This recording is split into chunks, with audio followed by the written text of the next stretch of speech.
Welcome to Hot 97 News, everybody. This is a brand new live news show where we talk about all the biggest stories across the country. It is Tuesday, March 24th. I'm your host, Lana Harris, here with Ron Zell with two N's. What's happening? And a million. Hey. Yes, and it is a thoughtful Tuesday. Yes, a very tranquil Tuesday. Yes, a thriving Tuesday. Very thankful Tuesday. Can't forget to get your tacos on Tuesday. Okay, it's Taco Tuesday. Come on, Get your tacos. And guess what? It's a Hot 97 takeover Tuesday. Okay. Understand me? Come on now.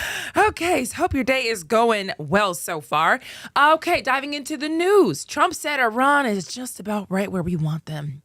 That they have agreed to the major sticking points here. In fact, this is kind of what we were talking about yesterday, and you can hear it straight from the horse's mouth. They called. I didn't call. They called. They want to make a deal. And we are very willing to make a deal. It's got to be a good deal. And it's got to be no more wars, no more nuclear weapons. They're not going to have nuclear weapons anymore. They're agreeing to that. Any of that stuff, there's no deal. Here, how agreed to know and break through whatsoever because for medical purposes, civilian purposes. They have. I mean, Okay. It sounds promising. it sounds good. It sounds Yeah. promising. Sounds like we won. Is this one of those things where Iran doesn't know about it? He went Does up does Iran know about this one? He went out there and told everybody, but didn't tell them. That's hilarious. So he said we talked to Israel about it. He said he feels like Israel's going to be very happy, that it's going to be peace for Israel if this happens. He said he can't guarantee it, but he says he thinks it's going to be. And, you know, they were expected to blow up their largest electric generating plants that cost over $10 billion to build, and they didn't want that, so that's why they called. And, you know, so then somebody asked, okay, so then, you know, how are you going to get the uranium? How are you going to get the highly enriched uranium that they're supposed to be making this bomb with? And he said, you know, hey, it's easy. If we have a deal with them, we're just going to go and we're going to take it. And so, you know, then more questions were asked, and it all seemed very positive. Here's what he said about the Strait of Hormuz, which is still closed. What about the Strait of Hormuz? Who's going to be in control of That'll that? be open very soon if this one. And who's in control of it? Well, I mean- Iran's going to be able to control the oil? Be jointly concerned. I know. Maybe me. Not the United States. Me and the Ayatollah, whoever the Ayatollah is, whoever the next Ayatollah. Look. And it'll also be a form of a very serious form of a regime change. Now, in all fairness, everybody's been killed from the regime. They're really starting off. There's automatically a regime change. So we're dealing with some people that I find to be very reasonable, very solid. The people within know who they are. They're very respectful. And maybe one of them will be exactly what we're looking for. Look at Venezuela, how well that's working out. We are doing so well in Venezuela with oil and with the relationship between the president-elect and us. And maybe we find somebody like that. I told y'all he wanted to pull a Venezuela and Iran. I Flipped it. freaking knew it. Flip the script on him. But he said a lot and nothing at the same time, kind of. Because I think the $1 million question right now, everybody's wondering, who is Trump talking to? Literally, who is Trump talking to? Because it seems like Iranian leadership doesn't know themselves. Iranian leadership is still saying they are not negotiating with the U.S. at all. The Speaker of the Islamic Republic of Iran's parliament actually said on X, no negotiations have been held with the U.S.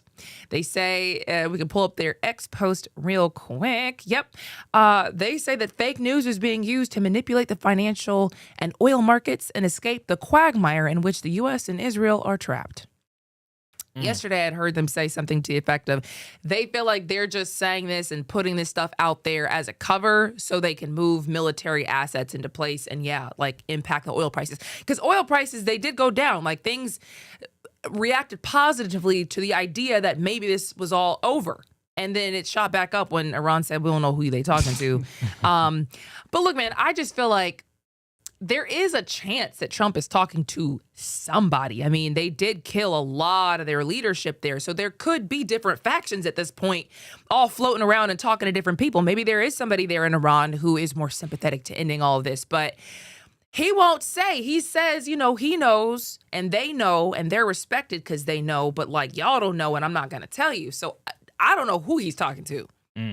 When I heard that video, it kind of scared me. Like, just dang, I keep on saying I'm scared, but like I'm terrified with this president at this point in time because like DT, he's not a good liar. Like I like my presidents to be better liars. Like I don't like hearing when somebody has a question and you say, I don't know, maybe. You're the president. You need to at least let us know that you know what you're doing or have some sort of plan. At the very least, you could just say, look, I can't talk about it right now. That's way but much just better. Know that I got something cooking. Period. That's because we don't need to know, but you just saying whatever you want in the news. And then they want to act like, oh, everybody's being so critical of the U.S. government and everybody's on Iran's side. Nobody's on Iran's side. Nobody just wants to get lied to, though. We can tell you're lying. At least lie better. Right. That's it. I like my presidents to be better liars. It just seems like this is easily verifiable. We're going to find out. Eventually. Especially because troops are still headed in that direction. Nobody's been called back. So while Trump is negotiating peace with somebody, in reality, the fighting is not over. In fact, Tehran just hit Israel yesterday. There was a really bad hit, actually, in central Tel Aviv. And that's where, a lot of people live there. That's a big area for them. And police say that explosion was caused by an Iranian warhead that was carrying about 100 kilograms of explosives. Wow. Homes, cars, a lot of stuff got damaged out there.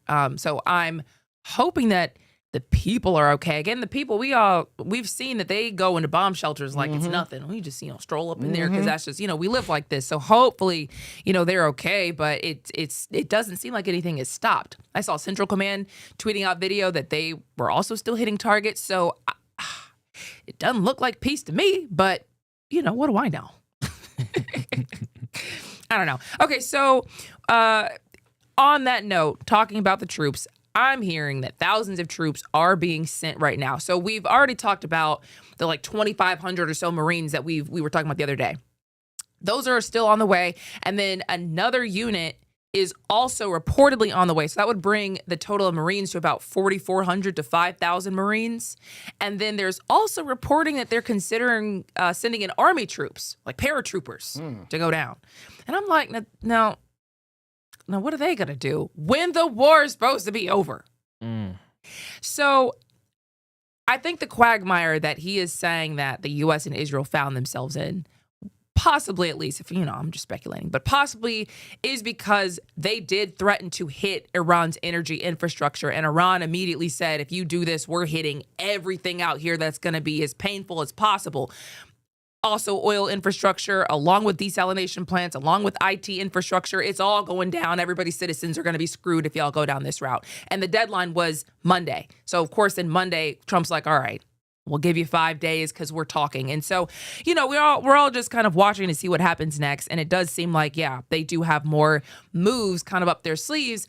But I can also tell you something else that we were talking about yesterday as far as Israel and Lebanon and their plans. Israel's finance minister said Israel should annex part of Lebanon. And annex means take land and make it officially yours. His name is Bezalel Smotrich. And we got this map again for you so you know what we're talking about here. If you look at that blue line, you could see that separates Israel and Lebanon. So they share a border. Hezbollah is in Lebanon. Hezbollah is a militant group that's backed by Iran. They joined the war after Israel killed the Ayatollah. So they've been fighting out there in the southern part of Lebanon, northern part of Israel. And Israel has told all the people in southern Lebanon, really south of the Litani River, which you can see there, to get out because we don't want you guys to get harmed. We're about to treat this as like a battleground. We're moving in all these assets, as we talked about yesterday. So this guy we're talking about here, Bezalel Smotrich, said Israel should extend its border with Lebanon, surprise, surprise, up to the Litani River. That is deep inside southern Lebanon, and he says that should be the new Israeli border. What? Really? That's what he's saying. He said the war needs to end with a different reality entirely, including both defeating Hezbollah and changing Israel's borders. That's what he's saying. Oh, so Israel is imperialist now. That's what it's... At least that guy is, because man. he kind of says things like this all the time. He has said the same thing about Gaza. We should annex a piece of Gaza. He literally says stuff like this all the time.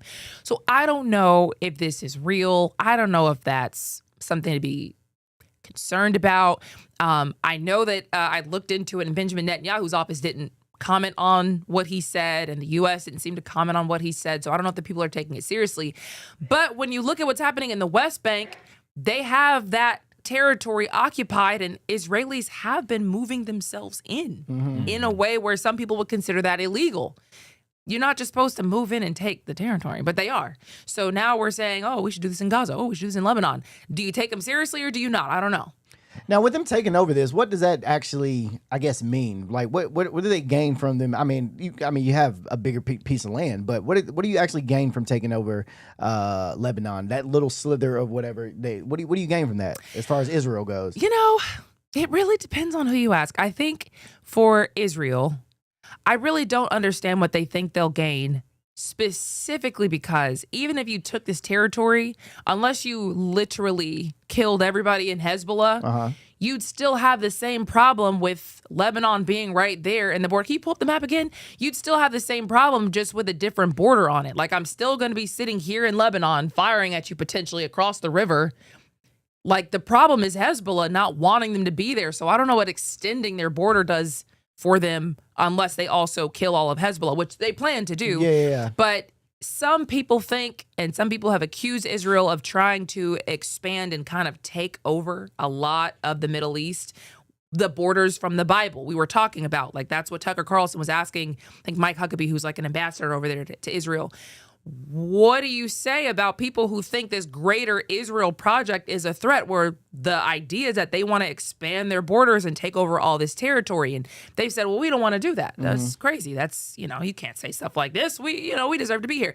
So I think people look at this and hear these comments and think, well, what you're talking about taking Lebanon, you're talking about taking Gaza, you're talking about taking all these areas. How else are we supposed to receive this? Yeah.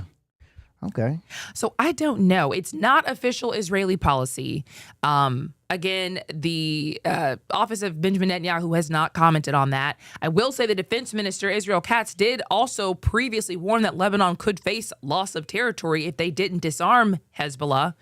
The Lebanese government has tried to stop Hezbollah, but they don't have the power to, for real. So Hezbollah has just been doing whatever they want to Israel. The Lebanese government would like this all to simmer down. They say they don't want beef with Israel, but they can't control Hezbollah, so here we are, kind of situation. So like we talked about yesterday, Israeli troops ordered all those people who live south of that Litani River to evacuate. They're bombing the bridges. They're destroying homes in that area as part of the escalating military assault there, and they say they're just trying to get rid of the Hezbollah targets who are there. And it is what it is. So we will let you know what comes of that. In the meantime, I don't think this has anything to do with the war. In fact, based on the reporting, it doesn't have anything to do with the war. But I think it's interesting that there was an explosion reported at a refinery here in Texas, and people who live nearby it were told to shelter in place. We can show you some video of what this looks like.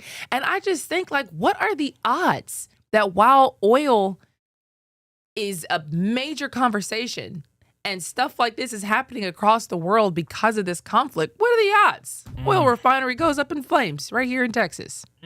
What do you think? I mean, what you say? What are the odds? What do you mean by that? No, I mean, I'm not insinuating anything. Well, I was just asking because you know what I'm saying. You said, "What are the odds?" But you said it like, "What are the odds?" I just think like, oh, that's interesting. It's interesting to me. Like, I question, like, what are the odds?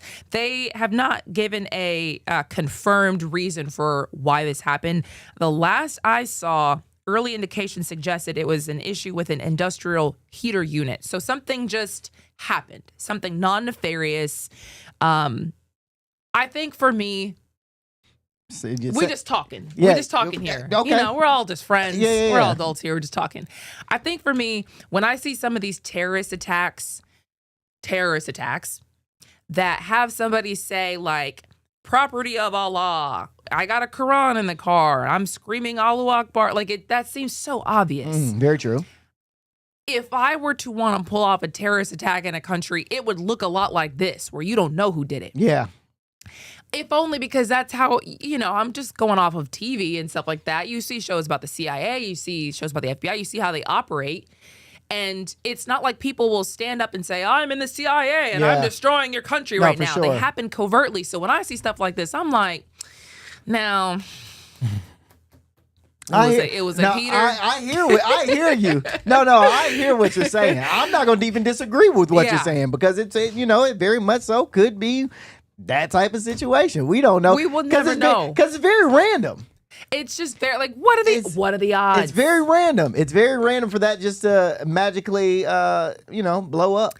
Especially because right here in America, our high oil and gas prices right now is totally artificial, made up. These people are screwing us for literally no reason. The prices went up because of the fear and the panic, and they know we have a really good excuse right now to raise the prices for absolutely no reason. The same amount of oil we had yesterday is the same amount of oil we have today. But right now, because of the news, I can charge more for it. So as soon as the news de-escalates and everything goes back to normal, then they bring the prices back down because nothing really happened. You hit an oil refinery in Texas, maybe that actually does something. I mean, that's why I'm looking at this like, so it was a heater. But that's what they say. That's his name. Early indication. That's his name. That's his name, Heater. His name is Heater. Yes. So, no, but this was really nasty. Apparently, people were advised to stay indoors and keep their windows closed and their doors closed. And they say that, what was this? There was like a rotten egg smell. So, possibly indicated there's sulfur gases going around here. You know what? And Will just sent me something that I was actually trying to find this morning, and I really could not. There was a large fire at a chemical plant tied to a refinery complex. What was that, last week? March 14th, also in Texas. So again, I'm just looking at this stuff like, what are the odds? Like if I were thinking of like what a terrorist attack would look, it's something like that where it's like highly consequential and really costly, and you don't know who did it for real. But that's what they say. It was just a possible issue with an industrial heater unit. So something like this happened at another oil refinery also? This would have been a chemical plant tied to a refinery complex. Let me see what this is, because I tried to find this morning. I tried to ChatGPT it, and ChatGPT was like, I don't know what you're talking about. This stuff. And I'm like, you know what? Of course he does it. So y'all wipe the internet already because I remember something happening. Wow. I probably just didn't prompt it right, and that's nothing nefarious. But I just is it not interesting? Very interesting. Interesting to me. Because Texas has the most oil refineries in the whole in America. So like it would be very strategic if we're hitting everybody else's oil refineries in other places or oil, things that they're getting their valuable oil from. It would be genius for them to do the same over here. 100%. And we have so many different immigrants in here that we just let in willy-nilly. These are naturalized citizens that were at one point shooting up places. It wouldn't be so far-fetched to have a naturalized citizen do something this strategic. Well, see, I don't know about that, and that's where the conspiracy, and this is not supposed to be a conspiracy show, y'all. We can't really talk about this. This is too loud. But the naturalized citizens have been the ones accused in the public Quran in the car type things. I'm curious if it would be, this wasn't even this is a heater issue. Nobody did this. And so that's it's not the same thing, but I do think it's interesting that the people who've just been here just start popping off. As soon as we go to war, now you switch sides. Hello. Because this is way more alarming if it was somebody else. Because why would they tell us that it's a terrorist or something like that? I don't think that they would. But I mean, I don't know. This is a heater issue, guys. Period. That's the news. Period. We're not saying nothing else. I'm just saying, what are the odds? That's what I meant by what are the odds. Okay. I got you. So, in other major news, and this is honestly kind of news that might make you mad. At least it kind of made me mad just a little bit. I don't think Trump really cares about these TSA lines. Of course Not he doesn't. really. Not for real. Republican lawmakers actually came up with a plan that would have funded TSA before they missed their next paycheck, which I'm pretty sure is this Friday. March 27th. So they're about to miss another paycheck. And that plan was to take the Democrats' offer to fund and reopen most of the Department of Homeland Security, DHS, right away. That would include TSA, but leave the ICE funding out for the moment and deal with that separately later, because that is what the whole sticking point is. And so the idea that they had, this was Ted Cruz and John Kennedy, both Republican senators. The idea was that when DHS was reopened, Republicans would then go back with a separate bill to do whatever they wanted on ICE through a process that wouldn't require Democratic votes in the Senate. They would just need a simple majority, which they have, instead of 60 votes that requires Democrats that, they need right now. So they submitted that to Trump, and this is what Senator Kennedy said happened. We submitted that. Senator Cthulhu submitted that to President Trump, as is his right. He said no. No deals with the Democrats. It would have worked. We could have had TSA paid by the end of the week, but the president said no deal. No deal with the Democrats. I'm not playing with you guys until I get what I want. Like, bruh, how childish are you, dog? Like, sign this.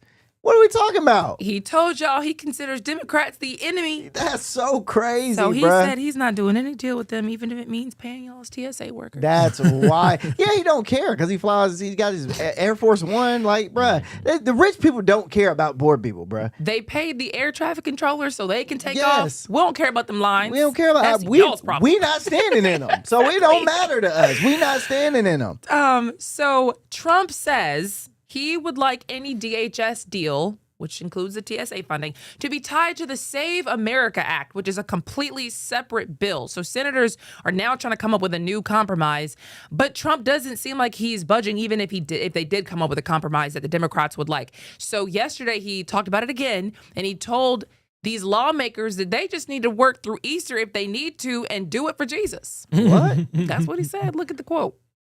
So I'm tying Homeland Security into voter identification with picture and proof of citizenship in order to vote.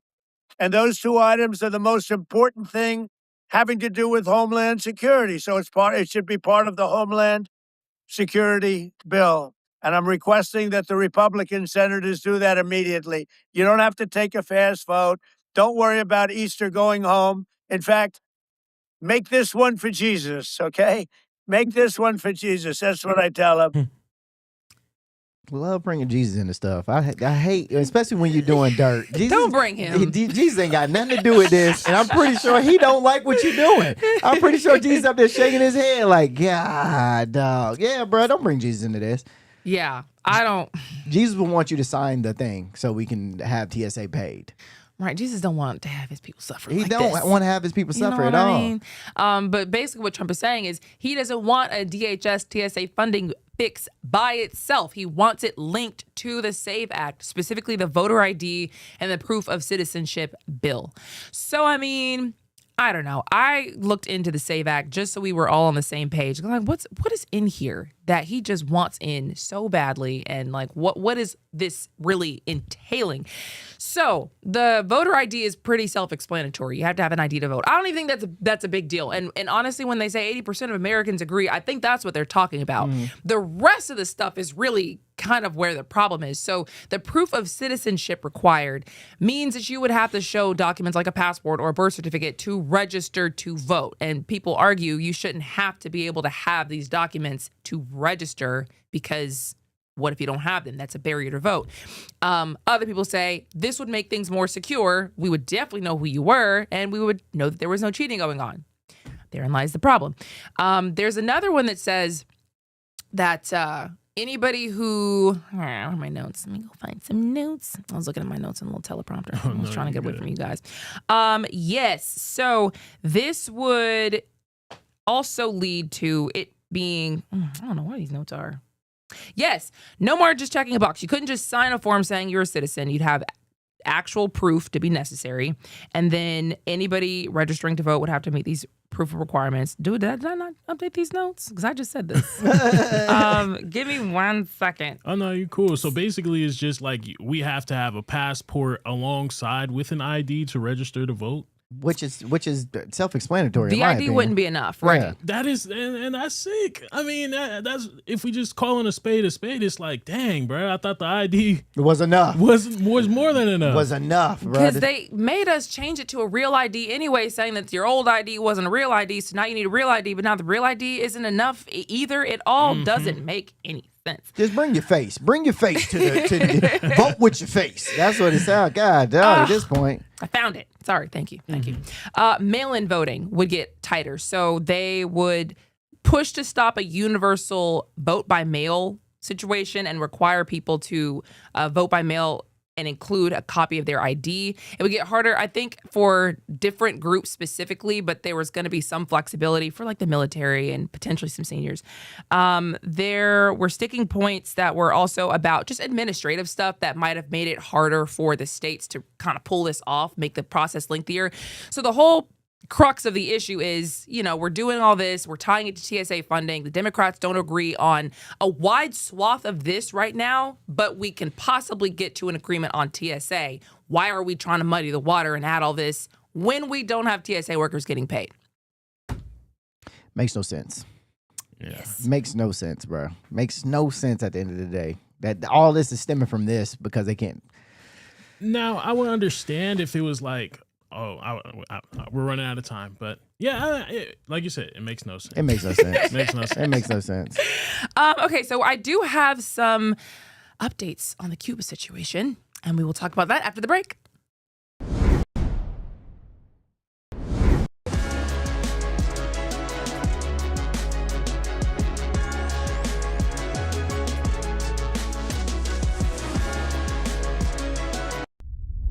A major move today. Hot 97 is expanding. Hot 97 has launched a full streaming television channel. Hot 97 is no longer just a radio station, it's now a streaming network.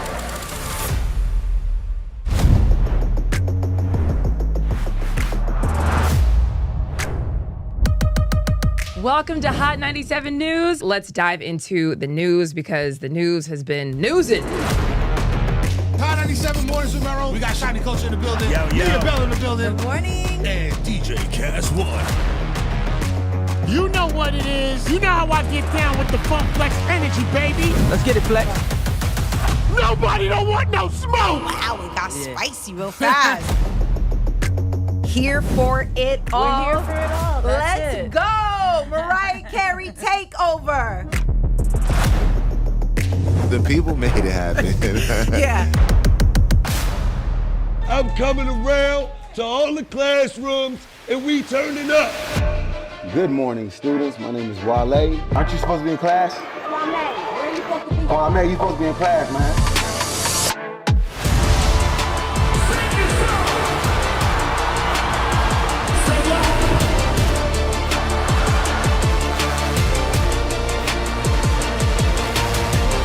Rihanna has become a true worldwide icon. Congratulations on the job. We listen to Hot 97 every day. We can't wait to hear you guys even more. Hey, let's go!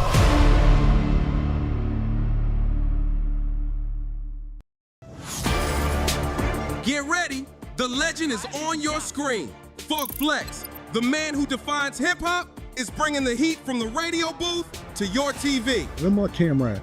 That's my camera? All right. The biggest beats, the hottest freestyles, and that classic Flex energy. Bars are back. Now in your living room. Don't just hear it, watch the movement. Funk Flex, now on Hot 97 TV, Mondays and Fridays at 7:30 p.m. The voice and attitude you love, now on your screen. I love this. Nessa brings her unfiltered energy, real talk, and celebrity interviews from the radio to your TV. It's the same Nessa you know. Bold, funny, and always keeping it real. Catch Nessa, now on TV. Damn, that was deep right now. Tuesdays at 7:30 p.m. and Fridays at 7 p.m. Only on Hot 97 TV.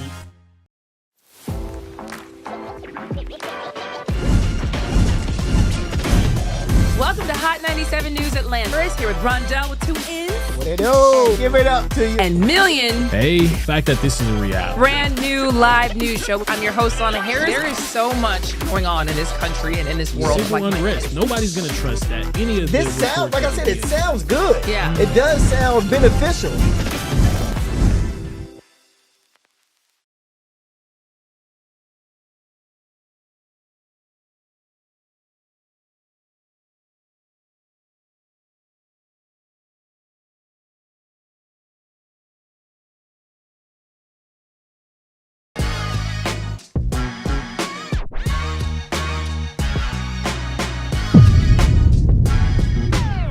All right, welcome back to Hot 97 News, everybody. Okay, I just want to go back to the conversation we were having before we left the break because I found a couple more of my notes, and I know you wanted to say something before we got to kind of cut you off a little bit.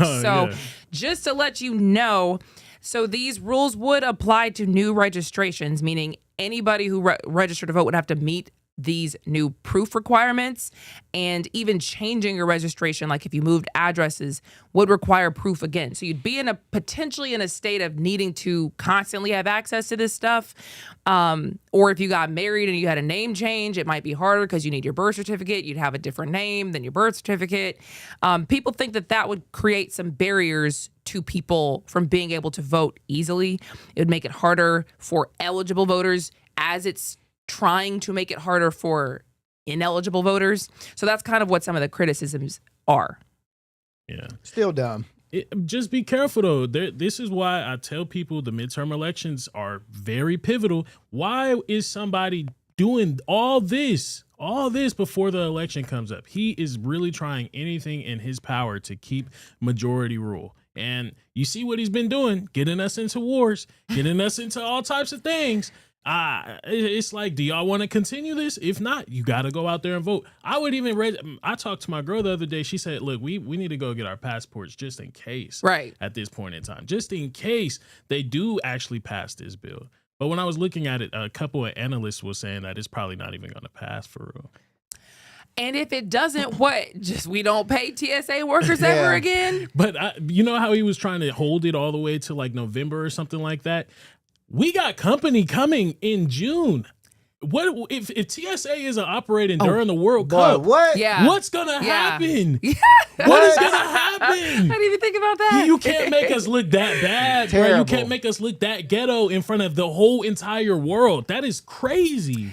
There's just no way. I think the best thing that maybe Trump and the Republicans could do right now if they wanted to save face and like back off this hill is just say that maybe your ID, your regular ID, would be necessary to vote. I mean, I think it would still get some pushback, but at the very least, that is one thing that people seem to have the least problem with. Maybe you stick that in the TSA funding and then say, we'll work the rest of the stuff out later.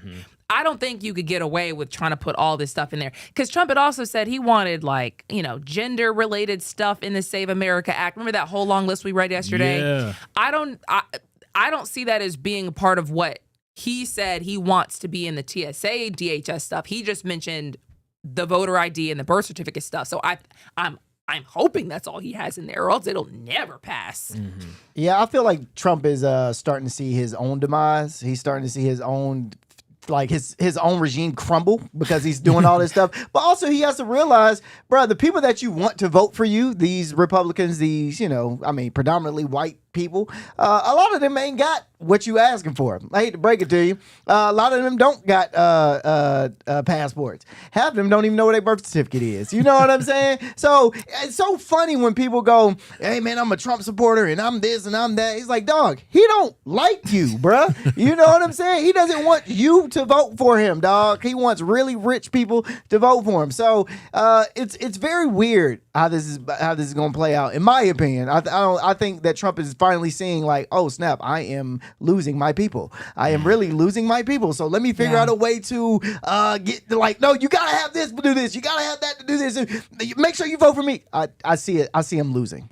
Yeah, we'll see I don't really know. I'm seeing so much against Trump these days, and I'm seeing very little for him, like in the same communities that were supporting him last time, but I don't know if that's just my algorithm. You know what I mean? I really can't tell. So I think when we go to vote, that might be like everybody's first indication. Really, that last election, remember when there was a whole blue wave and the Democrats swept it? That was probably literally the first time it was like, okay, this is like an actual indicator of what people are thinking. So I don't know, man. I don't know what these people have going on. Usual. I don't know if it's just your algorithm though, because when you see racists, staunch racists, getting on TikTok and telling you to vote blue, it's just like, okay. I've seen something going on. Something going on, bro. Someone's going crazy. I seen somebody with no teeth. No teeth.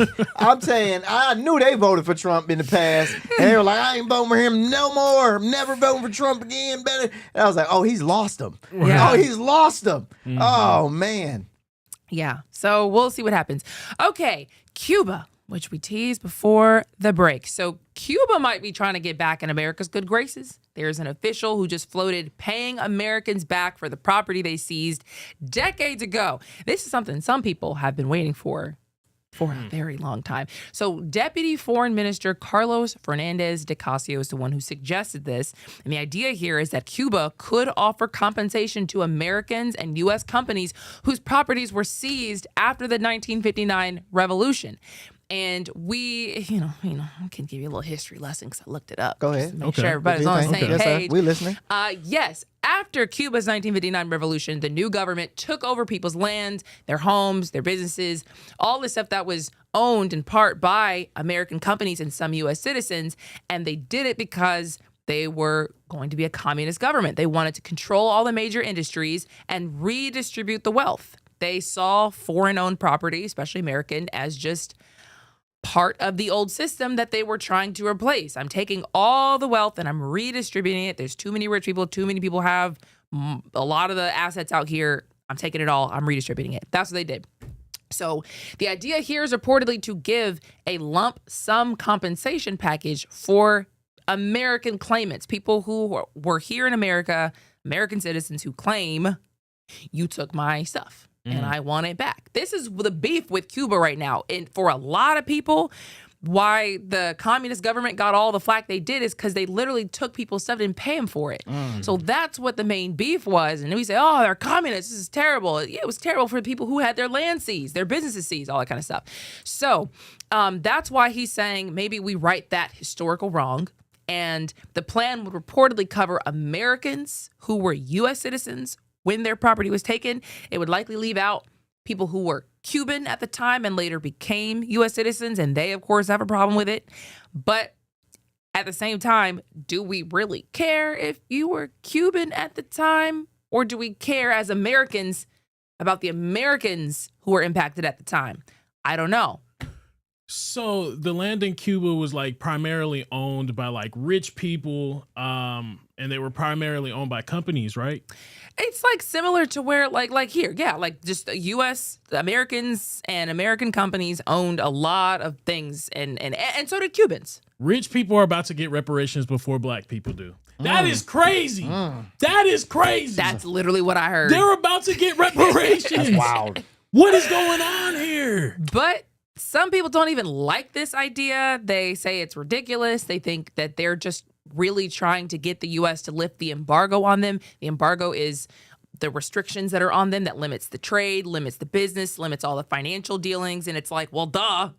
Cuba's kind of trying to do whatever they can to get out of the situation they're in right now, especially because of the oil situation they're in. Remember, Trump blocked people from really sending them oil like that. They threatened, hey, if you try to help Cuba and give them oil, now that we've squeezed all the oil out of them that they used to be getting from Venezuela, we stopped all that. If y'all try to give Cuba some oil, we are going to threaten you with sanctions or whatever we're going to do to you.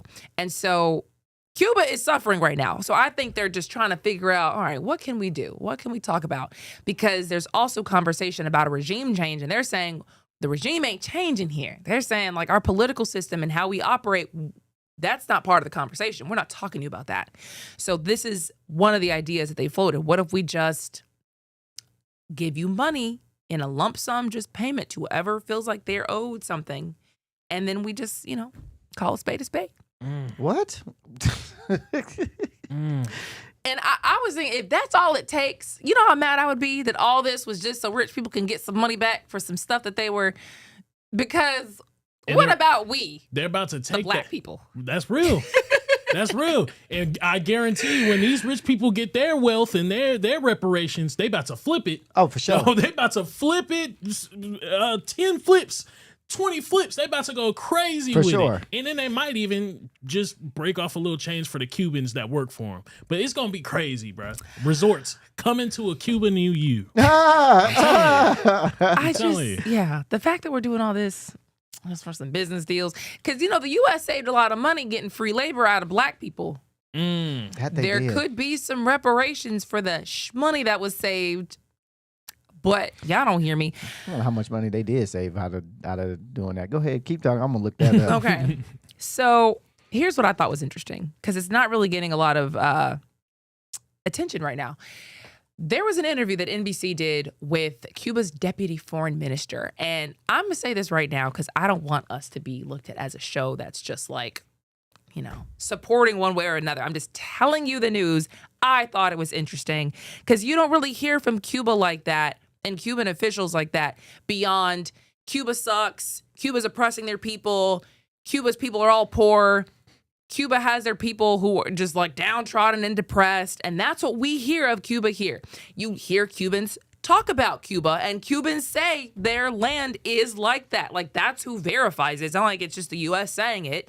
I talk to Cuban people who say, yeah, the government is awful and that they have the people repressed. What did you find real quick? So they found so economists have tried to estimate this. So some estimate suggests $3 to $5 trillion in today's dollars is stolen in wages. That's so much money, bruh. $3 to $5 trillion in today's dollars in stolen wages is wild. Can you see if you can divide that?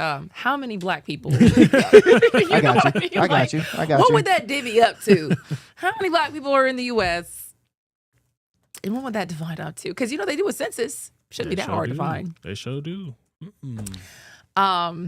That's how you got to put ChatGPT to work. Yeah, during the show. Hey, look, these are great questions to ask. Cause I would have never thought of this, and now I'm like, wait a minute, how much would each black person get? Because I want to say for the Cuban situation, they had estimated it being somewhere around like $9 to $10 billion or something like that. What? They're gonna be getting back? No way. That they're saying like should be due based on what it was either billion or trillion.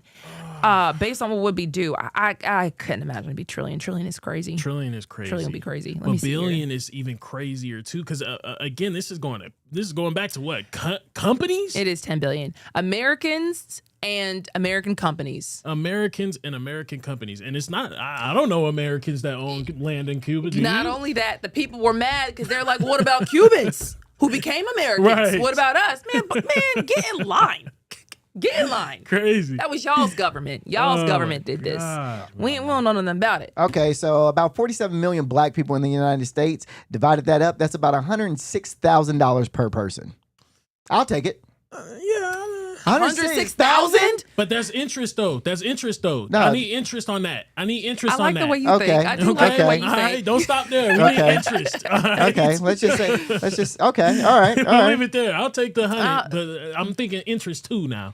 What do y'all think, black people watching this? Yeah. Y'all gonna take 106K? I would. Real fast. Okay, so yes, NBC is talking to a Cuban official, and this is gonna give you some answers that, again, I thought was interesting. I'm not trying to tell you how to think, and it's all propaganda. This would be what I would consider Cuban propaganda. This is what the Cuban government wants you all to know about Cuba. This is what the reporter here in America was asking. So, let me just play the first clip. And I think this was about the impacts of the oil situation we just talked about.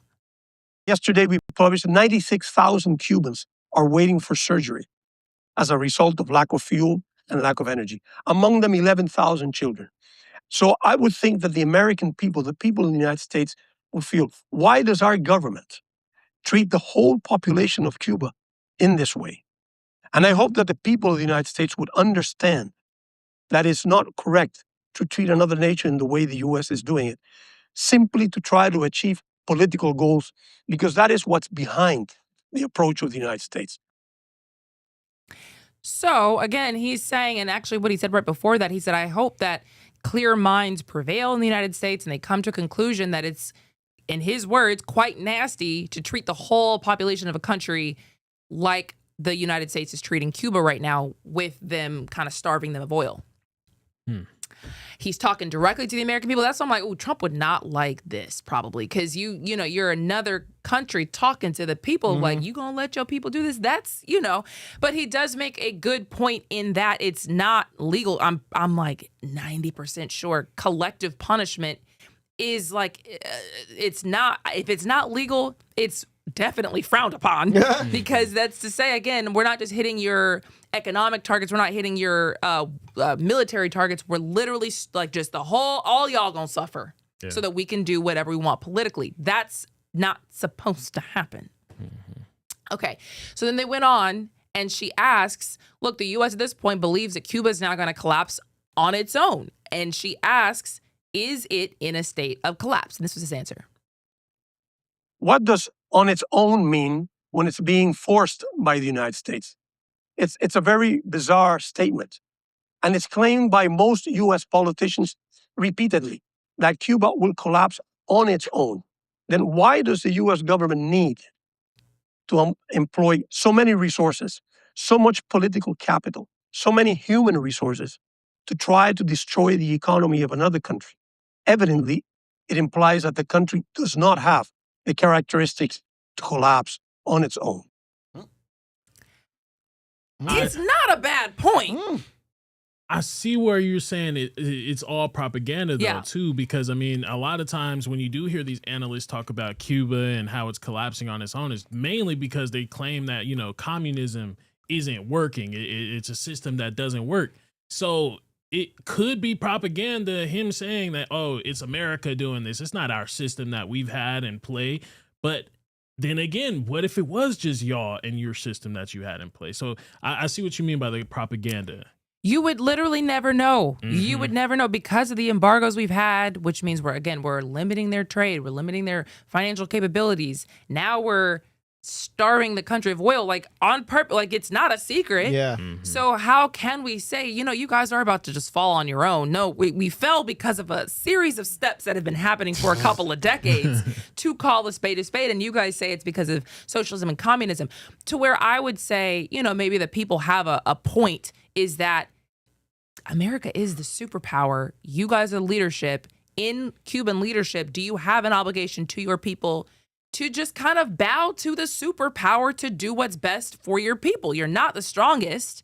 So, I mean, I guess it just depends on who you ask. I don't have that answer. But she did bring that up. She said, look, human rights groups have reported that nearly 90% of your citizens live in extreme poverty. Nearly 80% of your citizens intend to get out of there, immigrate. So has your system of communism failed the people of Cuba? She asked him that outright, and this is his answer. I don't know which are your sources and which are the human rights organizations that claims such. But I'm sure, and I can quite accurately guess, that the majority are either financed directly by the U.S. government or by proxies of the U.S. government. Now, people are hurting in Cuba. There's no doubt about that. But you cannot put a question mark on the system of socialism or communism or the system of government that we have in Cuba, whichever way you wish to call it, if the U.S., the most powerful nation in the world, has had to dedicate almost 7 decades to try to destroy the system of government. He said it himself. It's not a bad point.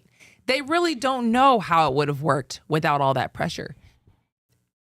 I don't know how it would have worked without all that. You know what I mean? Nobody could say, but he has a point. I don't know if it's a good point, because again, like, you are still in some ways holding your people back. Now, in the interview, he said that he feels like, if you look at some of the UN's research on this, when they look at countries and how they're doing, he claims that Cuba ranks high as far as like just how the people are doing. He says people own their homes. A lot of people own their homes there, and that can't be said for other countries. He claims that, based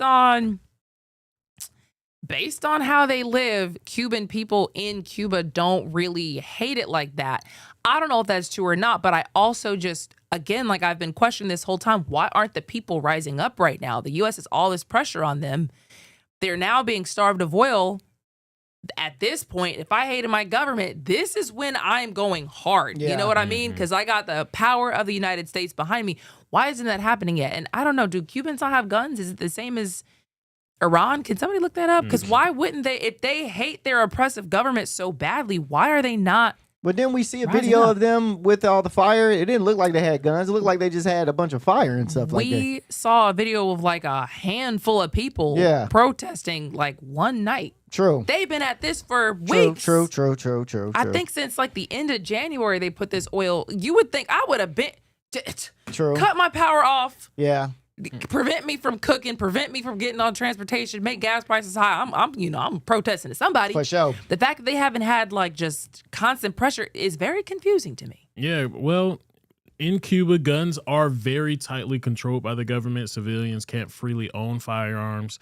They need special government permissions in order to actually, have a firearm. So I don't know what that means. I don't know if they give it to people, if they go through whatever that government process is, if they just go and give it to people who are sympathetic to the government. Like, it may be a situation where people can't rise up, but then do you want people to rise up and kill the government? Like with guns, I don't mean this is like heavy stuff, you know?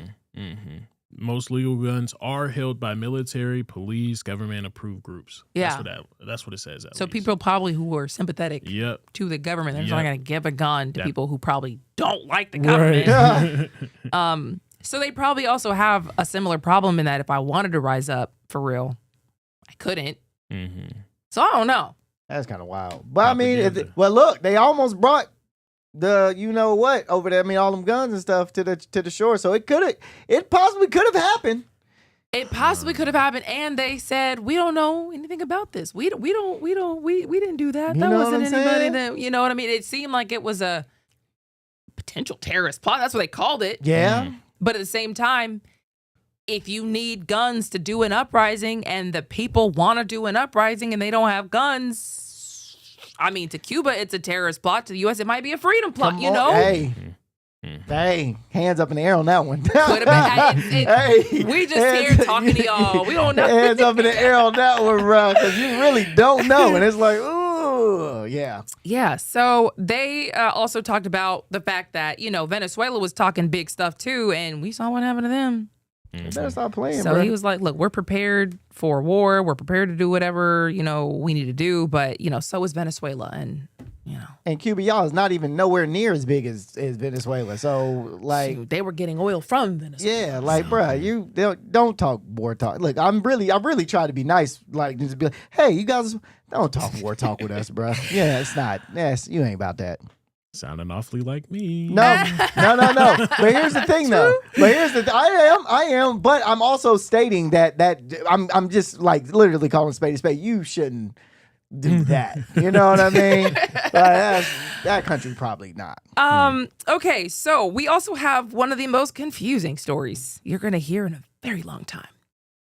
What? We're going to mine. It's your time to shine, my brother. brother. It's mine. Well, I was looking at the time. My bad. All right, so look, this story inspired the guy. You want to wait? We could. Yeah, because this is a good story. Let's wait. Yeah, because this is a really good story. We got a tease for tomorrow.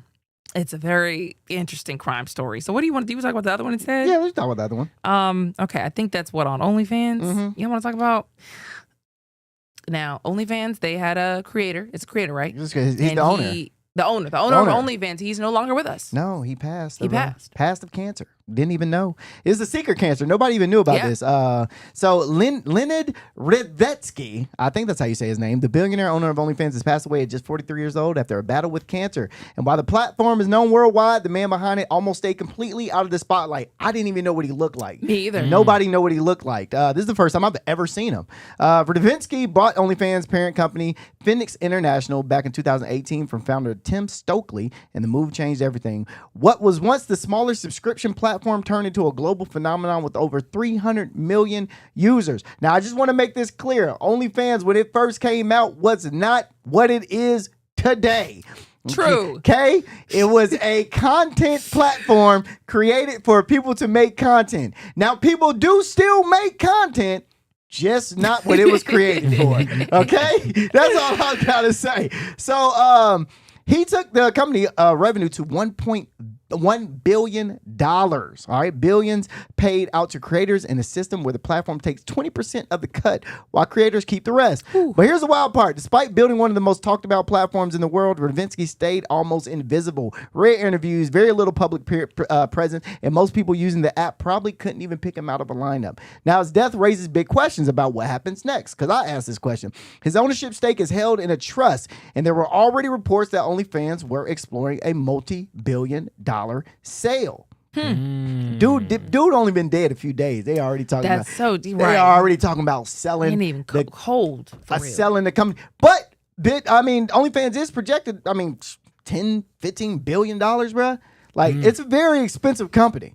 Like very, very expensive company. Damn. So a lot of people have asked, what does that mean for the OnlyFans creators? You guys are okay. Nothing's gonna happen. You guys will still be able to make content. You guys will still be. His death does not interfere with your hustle. Okay, it don't interfere with your hustle. You know what? But I don't like that. Like, imagine you do something huge, huge. You know, you make this multi-billion-dollar business, and you die, and the first thing is not a huge funeral. How do we sell it? It's not a huge celebration. Pictures. Oh my God, we love him. It's just now. How do we sell it? How do we get rid of this? How do we? And I guarantee they've been wanting to get rid of OnlyFans for a long time. Man. I don't think this is like anything new. I think this has been something that has been talked about. Like, yo, we have to get rid of this company. Man. You think God gonna let him in heaven, like just off the willingness, or you think he gonna stop him first and be like, hey, brother, I'm gonna let you in, but because you didn't mean for this, but you could have stopped it. You know what I mean? You could have stopped it. Jesus probably like you could have at least been like, hey. You know, is it a net negative on the world? Come on now. You know what I'm saying? So I guess it depends on who you ask. Yeah, but rest in peace to him, man. I will be buying a couple subscriptions in honor of you today. Net negative. We got to go to a quick break, and we will be back with a lot of Atlanta stories after this.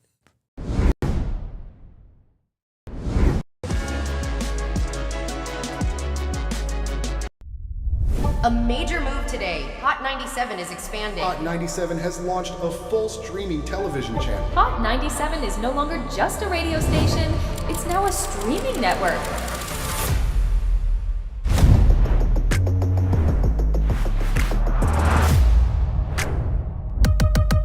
Welcome to Hot 97 News. Let's dive into the news because the news has been newsing. Hot 97 mornings with Merrill. We got Shiny Culture in the building. Yo. Bell in the building. Good morning. And DJ Cass One. You know what it is. You know how I get down with the Funk Flex energy, baby. Let's get it, Flex. Nobody don't want no smoke. Wow, it got spicy real fast. Here for it all. We're here for it all. Let's go. Mariah Carey takeover. The people made it happen. Yeah. I'm coming around to all the classrooms and we turning up. Good morning, students. My name is Wale. Aren't you supposed to be in class? Wale, where are you supposed to be? Oh, man, you supposed to be in class, man.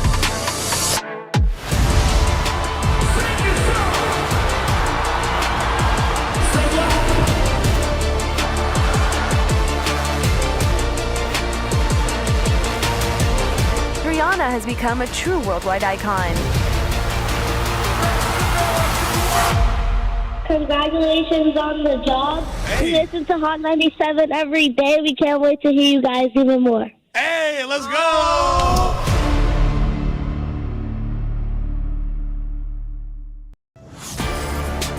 Get ready. The legend is on your screen. Funk Flex, the man who defines hip-hop, is bringing the heat from the radio booth to your TV. Where my camera at? That's my camera? All right. The biggest beats, the hottest freestyles, and that classic Flex energy. Bars are back. Now in your living room. Don't just hear it, watch the movement. Funk Flex, now on Hot 97 TV, Mondays and Fridays at 7:30 p.m. The voice and attitude you love, now on your screen. I love this. Nessa brings her unfiltered energy, real talk, and celebrity interviews from the radio to your TV. It's the same Nessa you know. Bold, funny, and always keeping it real. Catch Nessa, now on TV. Damn, that was deep right now. Tuesdays at 7:30 p.m. and Fridays at 7 p.m. Only on Hot 97 TV.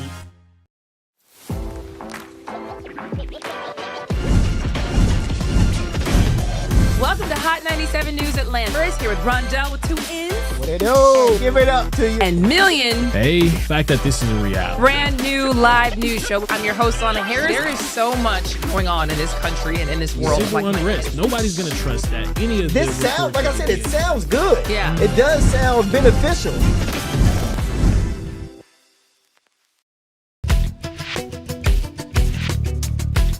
You are watching Hot 97 TV.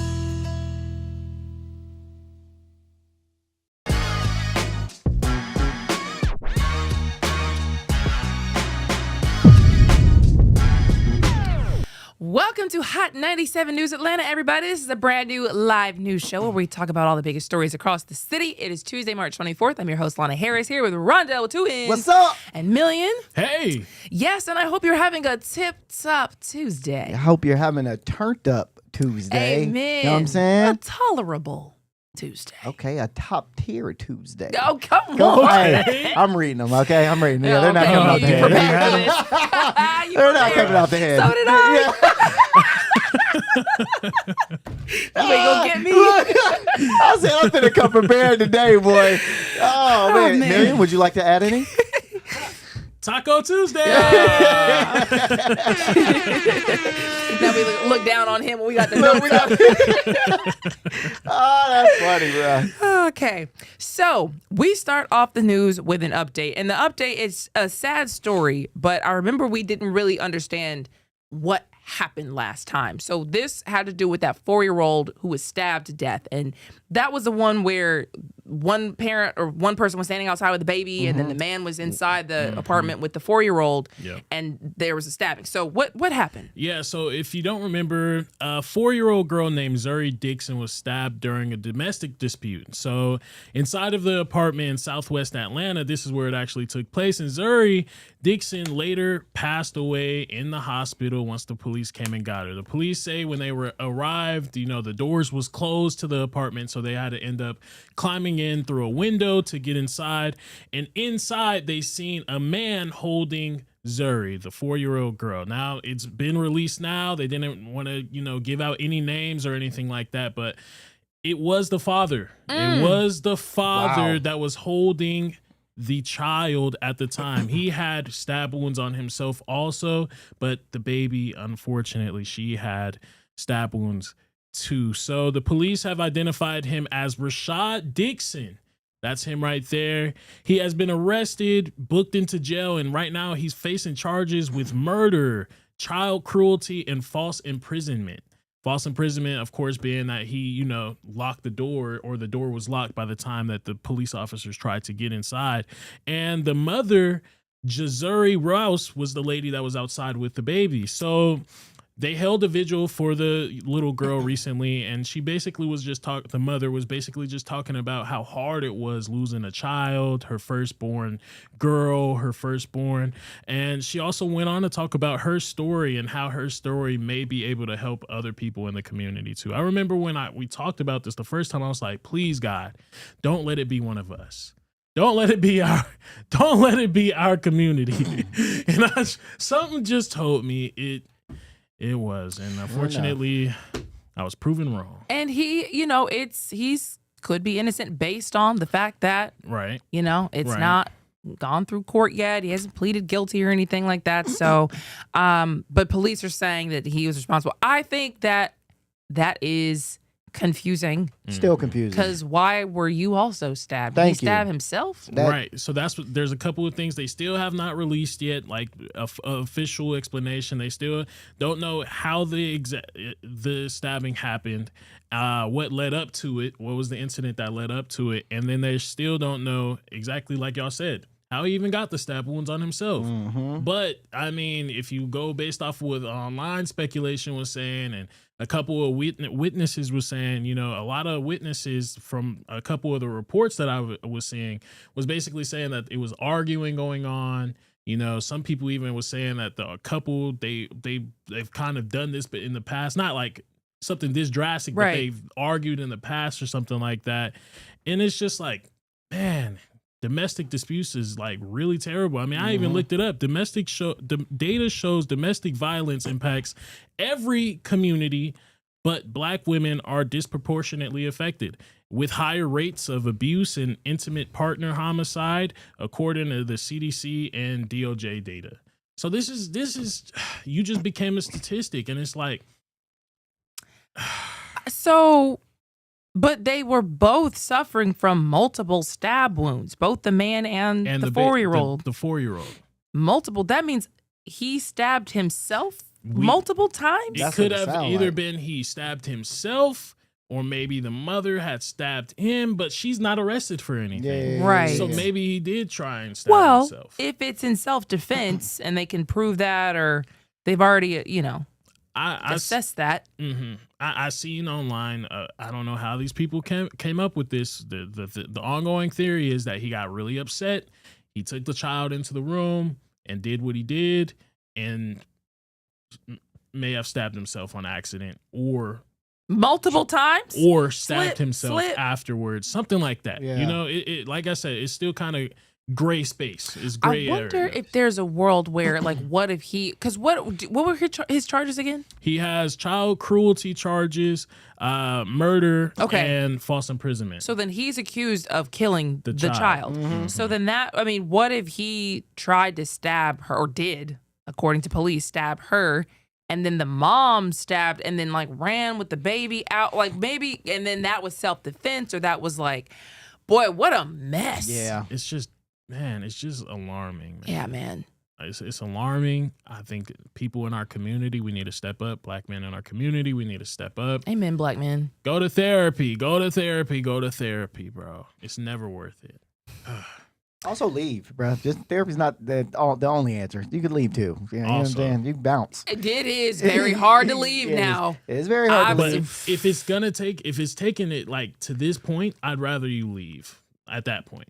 Yes. I'd rather you leave. Yeah, no, I've done some interviews with some domestic violence advocates and survivors over the years, and it's very hard to leave. Oh, you're saying for the women? I thought for the guys. You mean for the guys? Yeah. Wow, so it's hard for the women to leave. Oh my too. God, people will go back like 9 times before they finally leave, and it's like it's it's not as cut and dry as you would think. Because you would think you're not gonna do whatever to me, and then I'm gonna stay with you, but like just people end up in circumstances that it's very hard. That trauma bond is real, man. And like, what if he's the main provider, or that's his house, or that's like, we have a kid, I want to be there for the kid. Like, there's so many different reasons why someone be like, I'll just go back. He'll be different next time. He apologized. So, it just, that's how people end up dying, right. Because that last time. So, look out for yourself, people.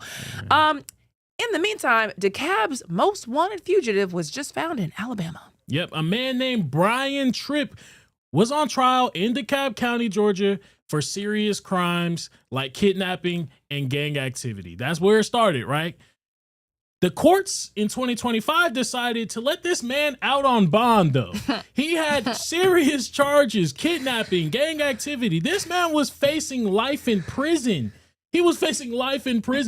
And they let him out on bond charges. So while bro was out on bond, in 2024, he took off and he ran instead of going to court.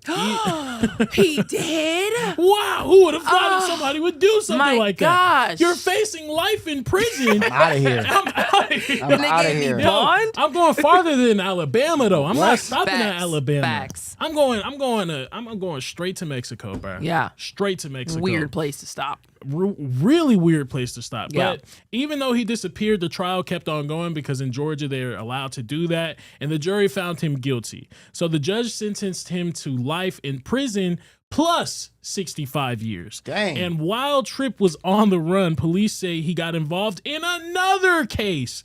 In April 2025, a grand jury charged him with helping hide a dead body. So what happened was, investigators at least claim that he put a man's body in a suitcase and set it on fire in the woods.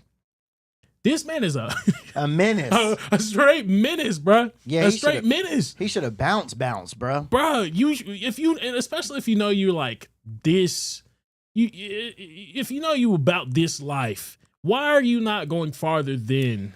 He can't speak Spanish, probably. Yeah, well, I would have gone to Cuba. Well, here's the thing. Does he have a boat? That is one of the countries that doesn't have an extradition treaty. So here are the countries that don't have that: China, Russia, Iran, North Korea, Venezuela, Bolivia, Ethiopia, Vietnam, Cambodia, and Laos.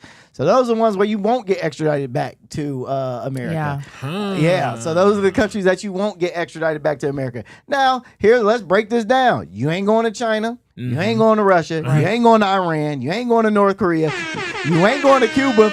Ain't going to Venezuela. You ain't no way making it to Bolivia, Ethiopia, Vietnam, Cambodia, Laos. Bruh, you might as well, hey, you did what you could. Okay, he could have probably made it to Cuba. Maybe you could have made. Maybe if you were resourceful, you probably could have made it to Cuba. Maybe. I'm saying he could have at least made it to Texas. Bro was just right next door in Alabama. They'll never find me here. What's going on? But it did take them 2 years to find the man. I didn't know that they could just do the whole court case without somebody. Yeah, without the person, they could still keep it going on. And the jury just found him. He didn't show up. Guilty. Boy, I was starting a whole nother life. Just guilty. So Tripp is now in custody because they found him in Alabama with the help of the police officers out there in Alabama. And Tripp is now in custody and waiting to be brought back to DeKalb County, Georgia, and he will likely face serving his original sentence, which was again 65 years, and an additional court proceeding for the new charges of the body that he burned allegedly in the woods. So you know how crazy that is? Because you know what? I would like people to get bond when they sell a little bit of drugs or like kidnapping and gang related charges is a crazy thing to give somebody bond. I'm willing to kidnap someone. Oh, you're fine. Get on out there, Tiger, and come back to court. We're going to probably send you to prison for the rest of your life. I'm telling y'all this right now. If I ever went on the run, my name is now Rondalisha. I am transgender, okay? I am no longer Rondell. I'm going to have some big old, you know what I'm saying? Probably get a BBL. Bruh, become a stripper. I'm telling you, bruh, you ain't gonna never find me. Okay, so we got to make some updates. We got to make some updates. Yeah. Okay, I'm just saying. I'm snapping this moment. We making some updates. I just let it be known, bruh. You're never finding me, bruh. Okay. I am gonna live amongst the women. I'm trying to tell you, bruh. Okay. All right. I hear it. Yeah, bruh. Rondalisha. You wouldn't just shave your head first? You just going full blown? That's too easy. Just straight woman. That's too easy. Okay. It's too easy, right? Interesting. If you were on a run and you just shaved your head, shaved your beard, too easy. You still look like you. You need to transform all the way. You wouldn't try the wig first. You wouldn't just go into maybe stuff your shirt. You don't gotta get the whole surgery. Yeah, the BBL and getting breast implants is a little much. I understand. It is 100% a little much. Very expensive. But what I'm saying is, if I'm gonna transition all the way, either that or a white man. I don't know yet. You know what I mean? You know what I'm saying? So if you were to have the choice between going to jail, going to prison, and having to become a woman, literally like get a BBL, get some toddies, and just be a woman, you would choose be a woman? For sure. I always wanted to see what it felt like to have a BBL, just walk around all day. You know what I'm saying? Your back will probably hurt. I'm and I hear it might stink. So there you go. That's you got to get it. That's when you get a bad. You really need to be more worried about the top part because your back really gonna be hurt. Well, I ain't gonna get no big ones. So how are you gonna sell the whole? Get like some double A's, maybe a B. Then you may as well be a man still. You need some double A's. Nah, man. Nah. But that's what I would do. All right. This is the stupidest conversation I've ever been a part of. There is a prosecutor in Clayco who is in trouble. Yeah, so this story just in itself was kind of crazy. Just like It's really weird.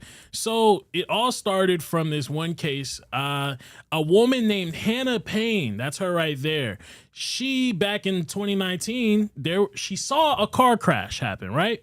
So the driver, Kenneth Herring, of the car crash, committed a hit and run. So he crashed the car and he took off. Her car was not involved. Okay. Why is she following the man?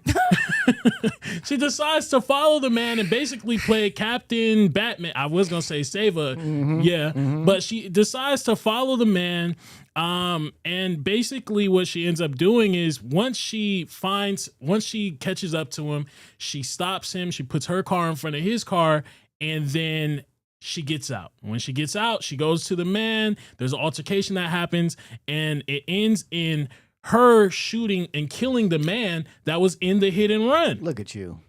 Just look at you. Oh, you really thought. She thought she was a real vigilante. Hold on. I actually wasn't mad at the first part, because have you ever been in a hit and run? No. Oh my God, I got it. You know when you're trying to get on a 20 from 75 and there's that like underpass thing and everybody tries to get into the last minute.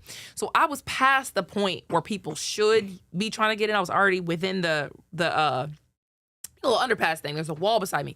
Car came, whoosh, hit me right from the side, scraped my whole car, kind of like it was about to stop, and then just took off on West. And I was like, oh my God, I was so mad. And I wish somebody would have followed that car. Because police showed up. They don't do anything. They're like, oh, man, we not going to find them. Like, you don't, because I didn't get the license because I thought they were going to stop. They kind of slowed down at first, so I didn't write anything down. And then they took off and busted that right. So I literally couldn't get anything else. So he was like, man, it's a gray SUV. You ain't got the license plate. You don't know who was driving. It's up. We're probably not going to find the car. I'm like, you know what? They just left. Like, you should go.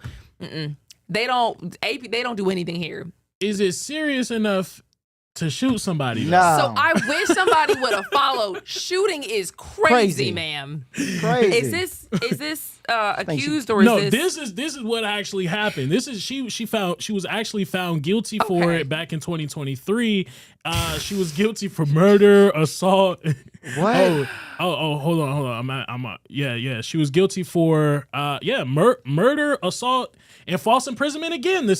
False imprisonment again because she actually used her vehicle to stop him from leaving the scene. White people, let this be a lesson. Mind your business. Mind your business, Catwoman. What are you doing? What are you doing? You are not Superman. Like me said, you ain't Batman. You ain't no superhero. Don't be trying. You are saving what?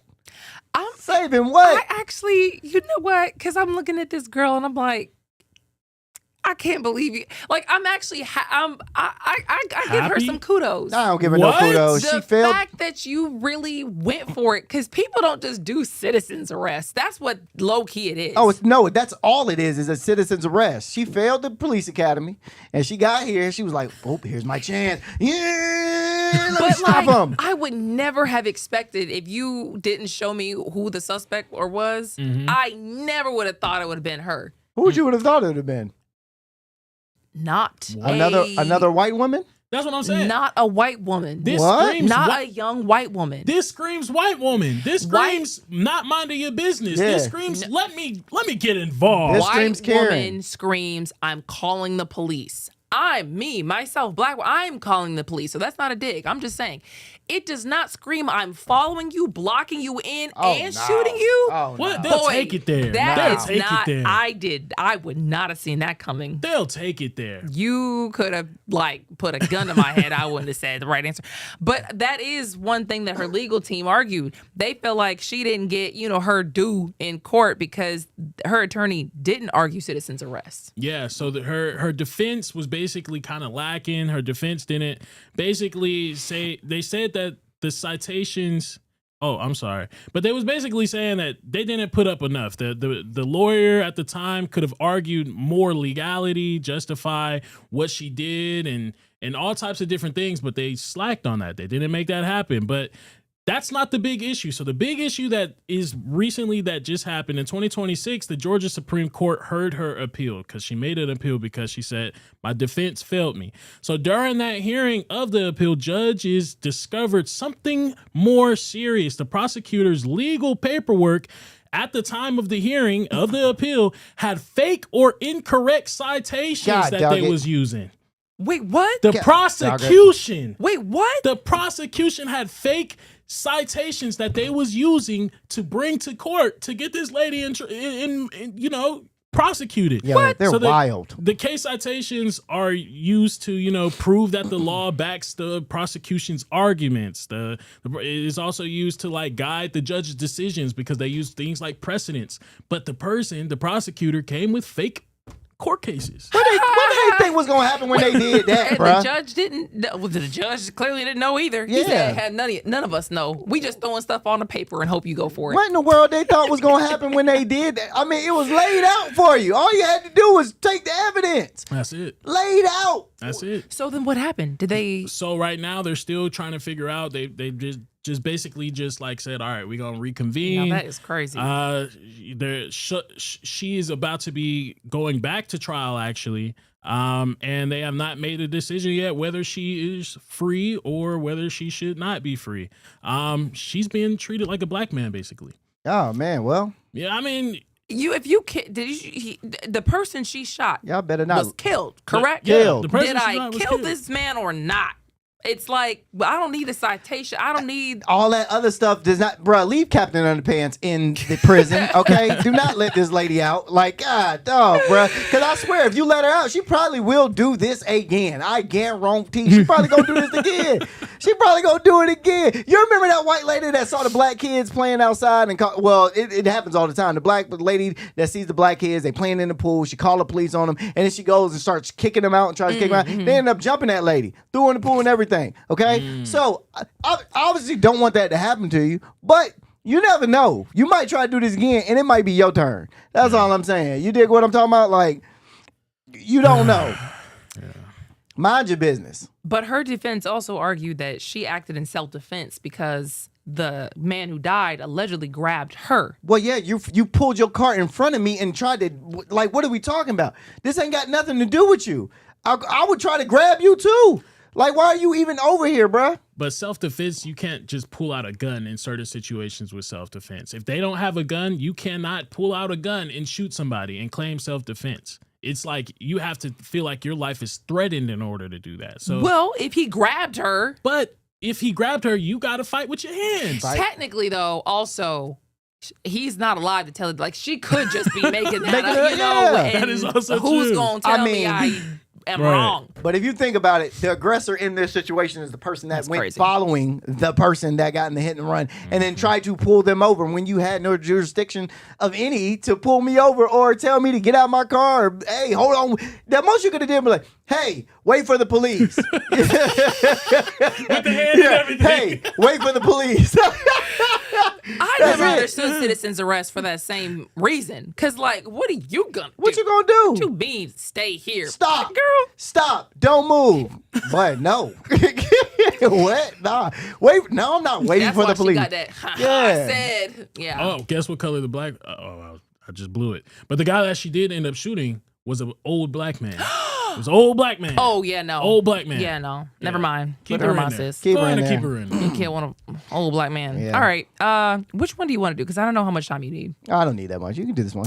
Okay. Here is a name that you guys probably have not heard in a long time. OJ the Juice Man. He is sitting on 10 charges after doing the unthinkable. Yeah, man. OJ the Juice Man. Juice. Hey. Okay. I love Juice Man. Real name Otis Whitfield Williams. Just got hit with 10 charges after an incident involving Georgia State Patrol that allegedly went way left. According to authorities, this all started back in January on I-20 East when OJ and a state trooper were merging into an HOV lane. Now, instead of picking a lane and keeping it moving like a normal Atlanta driver, investigators say OJ started tailgating, honking, and then allegedly took it a step further, pointed a handgun at the trooper. OJ, you tripping, dog. All right, police say he didn't just do it once either. They claim he sped off, caught up to him, and then allegedly pointed the gun again before taking off. After an investigation, authorities connected OJ to the car, a 2024 Nissan Altima. Money must be hard right now, brother. It's always a Nissan Altima. Oh, my God. And issued warrants leading to his arrest on March 16th. Now he's facing some serious charges, including aggravated assault on a public safety officer and possession of a firearm during a felony, plus a stack of traffic violations that read like somebody failed a driving test in real time. But here's what gets interesting. There's an affidavit from a woman claiming OJ wasn't even driving. What? She says he rented the car for her and she let someone else use it, and he wasn't behind the wheel at all. As of now, OJ the Juice Man has been released from custody, but this case is far from over. And if it all sounds familiar, it's because it isn't his first run-in. He's had another 10-count arrest just last year. So now the question is, was this really OJ behind the wheel, or is this about to turn into a whole different kind of story? Jew Man. Jew Man, you cannot be renting these cars out for any and everybody, Jew Man. So he rents, as the story is told. Allegedly. He rents the car to a woman.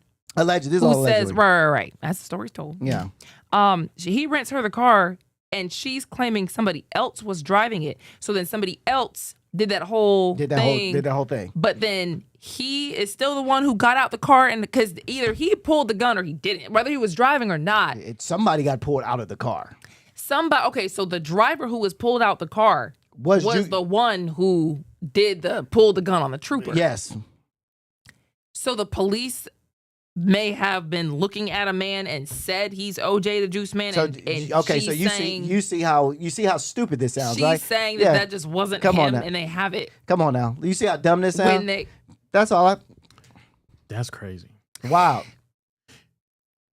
Doesn't he know rappers are supposed to be fake now? Like that, like he's being too real right now. Who? Him. Who? Juice Man. Juice been like this. No, I'm saying, bro, that's dated though. Like our rappers nowadays is fake gangsters. Like he's a real one. It sounds like he's a real thug. Juice Man really like that. So yeah, that's what I meant. That's what I meant to say. Will, thank you. He was arrested later. So he got arrested March 16th. This all happened before this, but they got all the evidence and all that, and they arrested him March 16th. So they don't know who was in the whip. All that whip the whip was in his name. That's why I say that's why I say you can't be renting out your whip there. You can't be renting your cars out for everybody. Okay, that makes a lot more sense. You know what I'm saying? So he got arrested March 16th. Okay, so this happened. Somebody driving the car did all that. Somebody driving the car pointed the gun, and then there it goes. Later on, Juice Man got arrested. Because they say it was him, the woman is saying, no, he wasn't even in the car. He wasn't in the car. Exactly. I let somebody else. He rented the car. Okay. Exactly. Oh, so he gonna beat this. So he could. Amen. We don't know. He gonna beat this, amen. I hope, Jew Man. We'd rather go to a quick break. We'll be right back.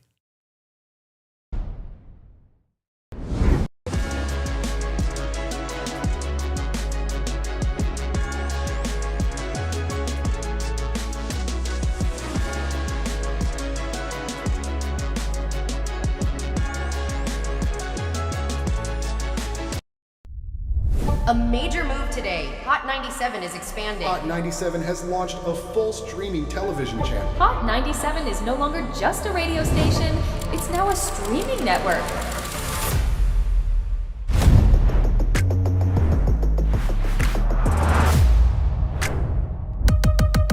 Welcome to Hot 97 News. Let's dive into the news because the news has been newsing.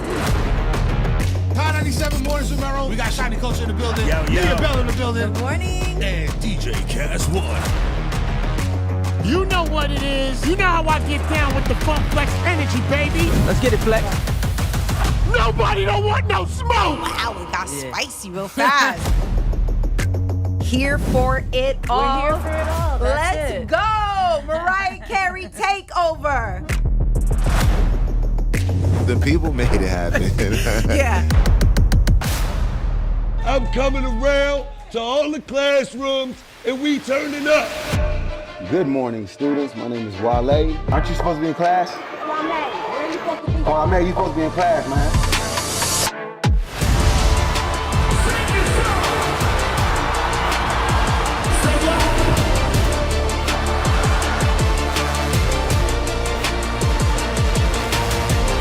Rihanna has become a true worldwide icon.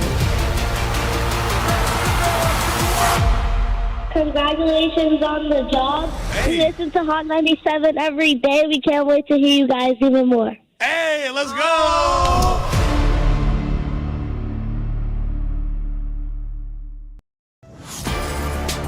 Get ready. The the legend is on your screen. Funk Flex, the man who defines hip-hop, is bringing the heat from the radio booth to your TV. Where my camera at? That's my camera? All right. The biggest beats, the hottest freestyles, and that classic Flex energy. Bars are back. Now in your living room. Don't just hear it, watch the movement. Funk Flex, now on Hot 97 TV, Mondays and Fridays at 7:30 p.m. The voice and attitude you love, now on your screen. I love this. Nessa brings her unfiltered energy, real talk, and celebrity interviews from the radio to your TV. It's the same Nessa you know. Bold, funny, and always keeping it real. Catch Nessa, now on TV. Damn, that was deep right now. Tuesdays at 7:30 p.m. and Fridays at 7 p.m. Only on Hot 97 TV.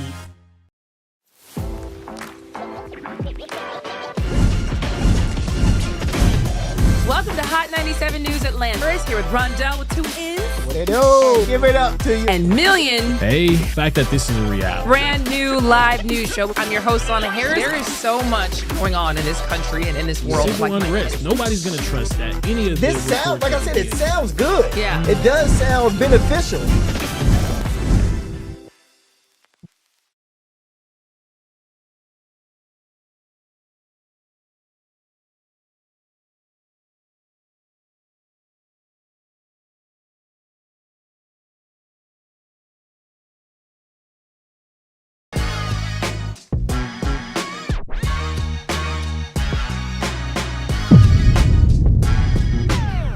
What's going on, everybody? Welcome back to Hot 97 News Atlanta.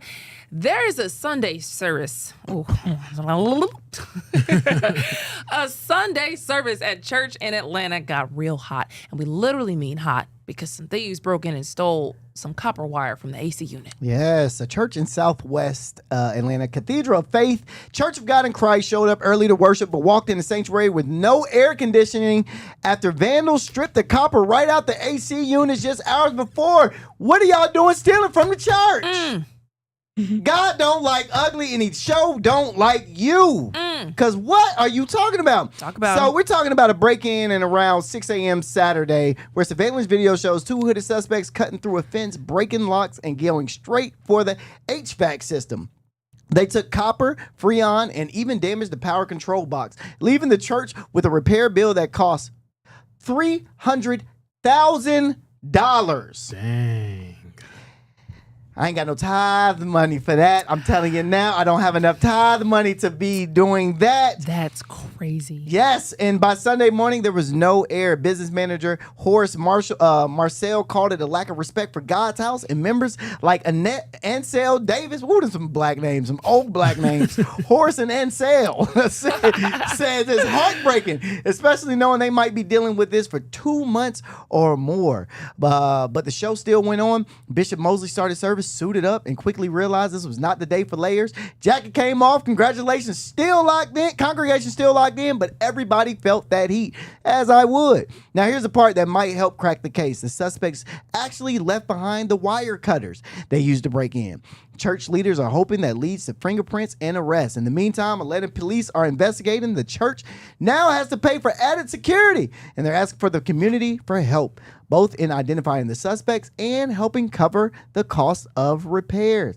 Because one thing is for sure, one thing is clear, faith showed up on Sunday, but so did the consequences of what happened the night before. Amen. Amen. Hallelujah. Jesus, stretch your hand. I just want to pray over this church real quick, Lord. What's the name of the church? Church Cathedral. Lord, Church Cathedral of Faith. I just pray that they get air conditioning and nobody stank. Wow. Lord, in the name of Jesus. I pray that everybody has on deodorant every time they go to the church, Lord, because it ain't nothing worse than praising the Lord and funky people are next to you, Lord, in the name of Jesus. So I pray that everybody smells good in the name of Jesus while they are praising your name. In Jesus' mighty name, amen. Amen. Come on now. Come on now. Amen. Amen. $300,000 ain't no joke, though. First of all, because some of y'all don't use deodorant, and when it's hot, boy, because you want to lift your hands in the sanctuary, but don't lift them arms up. You got to put them back. Yeah. Don't lift your hands in the sanctuary. It's too hot. Don't lift your hands to give you the glory. Please. Come on now. Look.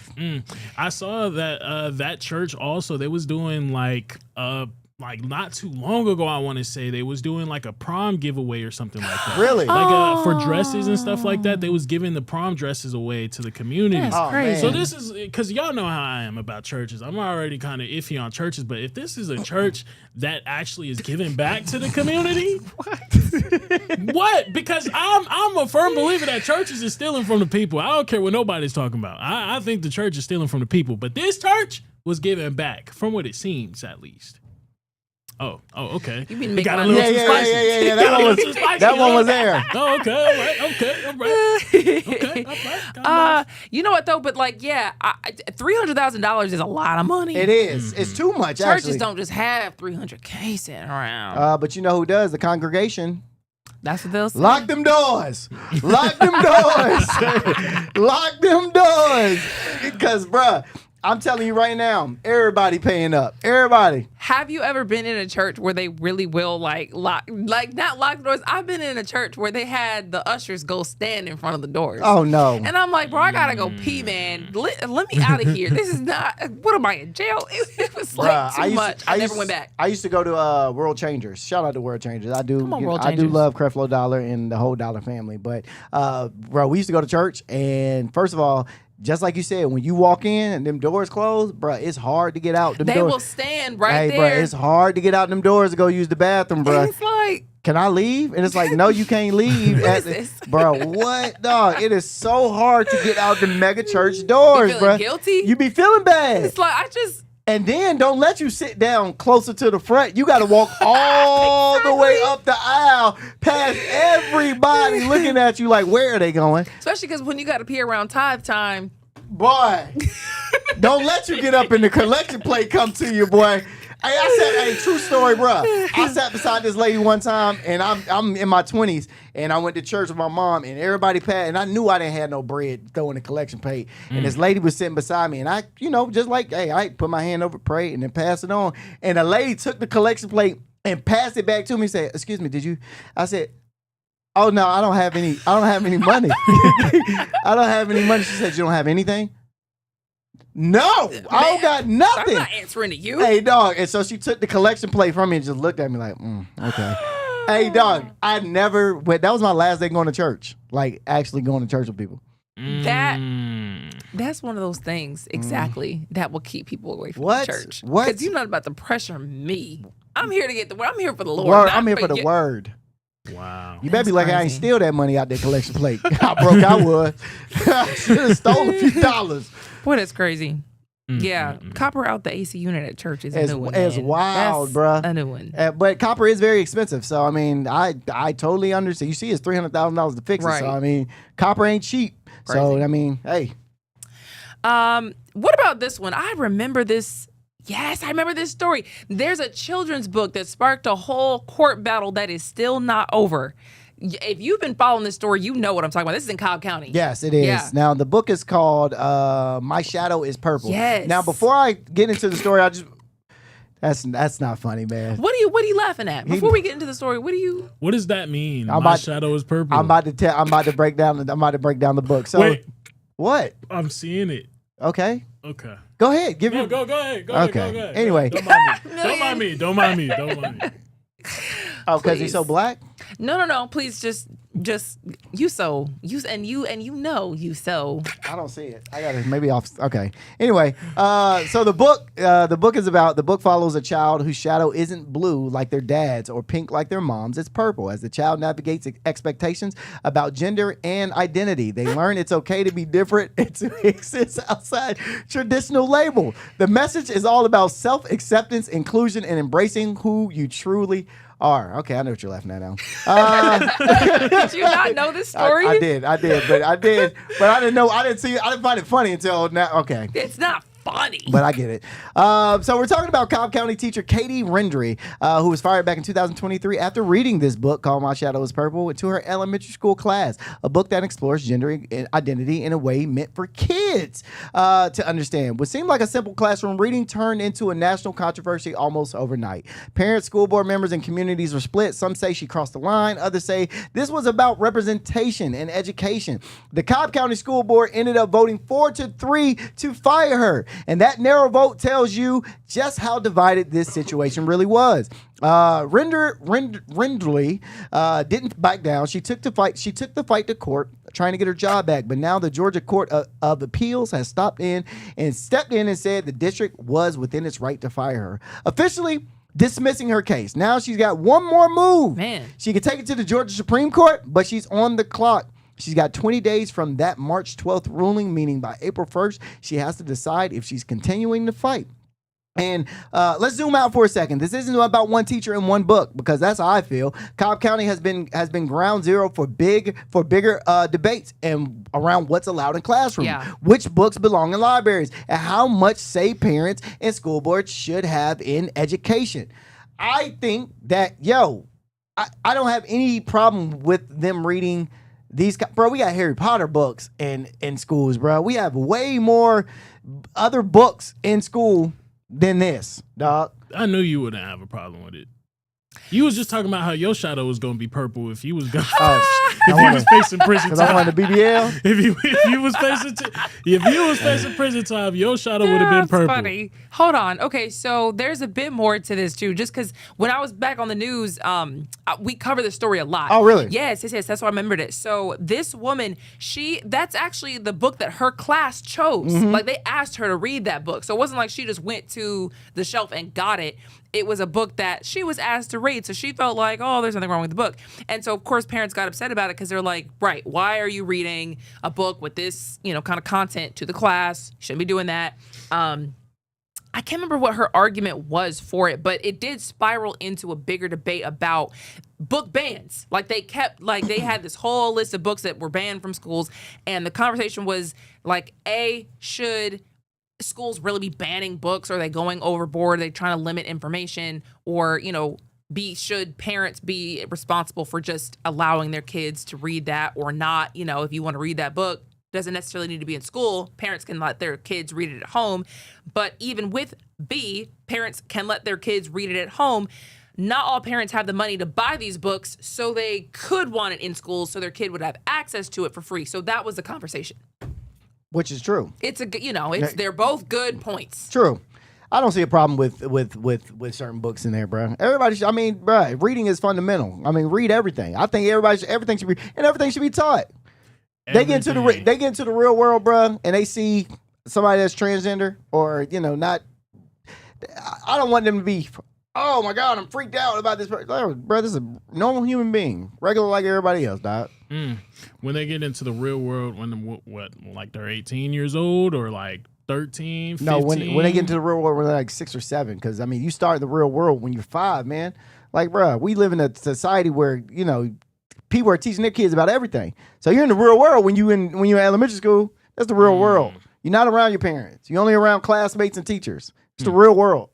I don't know. I kind of side with the parents that was like, yeah, I don't want you reading a book like this in my classroom that I'm putting my taxes toward because I don't believe in it. Unfortunately, I just don't. I don't think that my children should be learning this at such a young age because, yeah, you're talking about colors and shadows, but the underlying tone in this is like it all comes down to sex, so it's like I don't want to teach my kids about certain sexes at a certain age. I'm sorry, I just don't want to do it. So what are you gonna do when you have to teach your kids about their private parts? You're just not gonna tell them about their private parts? No, I'm gonna tell them about the private parts that they do have. That's teaching them about sex. Well, I'm teaching them about what they also do have, though, which is teaching them about sex, right? When they were born, though. Just teaching them what about they were born as, though. Teaching them about sex, dog. Like your argument is you don't want to teach them about sex, but yet you got to have that conversation regardless. You have to have that conversation. Unless you're just not gonna have a conversation with your child. But then you're also teaching kids like at a young age, hey, it's okay to have a shadow that's purple at a really young age. It's like you're just putting too much in front of my kid's ear. It's just like, nah. And mind you, I don't have any kids yet, but maybe it could change when I get older and actually do have children. But it's like, nah, I don't want to be putting too much into my child's ear at a young age. I don't want to confuse my child at that point because at that point it seems like it gets confusing. Confusing to who though? To the child or you? The world. You're teaching a child. We're not talking about the world. We're talking what about. do they say? They say, I'm confused. Am I tripping or not? No, you're not tripping. They say I'm confused. I don't want to confuse my child. Go ahead, Lon. Well, I am looking up right now why specifically she was fired, because I don't know if she brought the book in. Then that's one thing. How was the book in the school system in general? Right. But I believe the book came from a book fair. That's what I'm trying to say. Okay, so the book, there was, the teacher. I guess the teacher bought My Shadow is Purple at the school's scholastic book fair with her own money. The state board decision says the district didn't select or pre-approve the books sold at the fair for classroom use. And then her students voted for that book after she let them choose among picture books to be read aloud.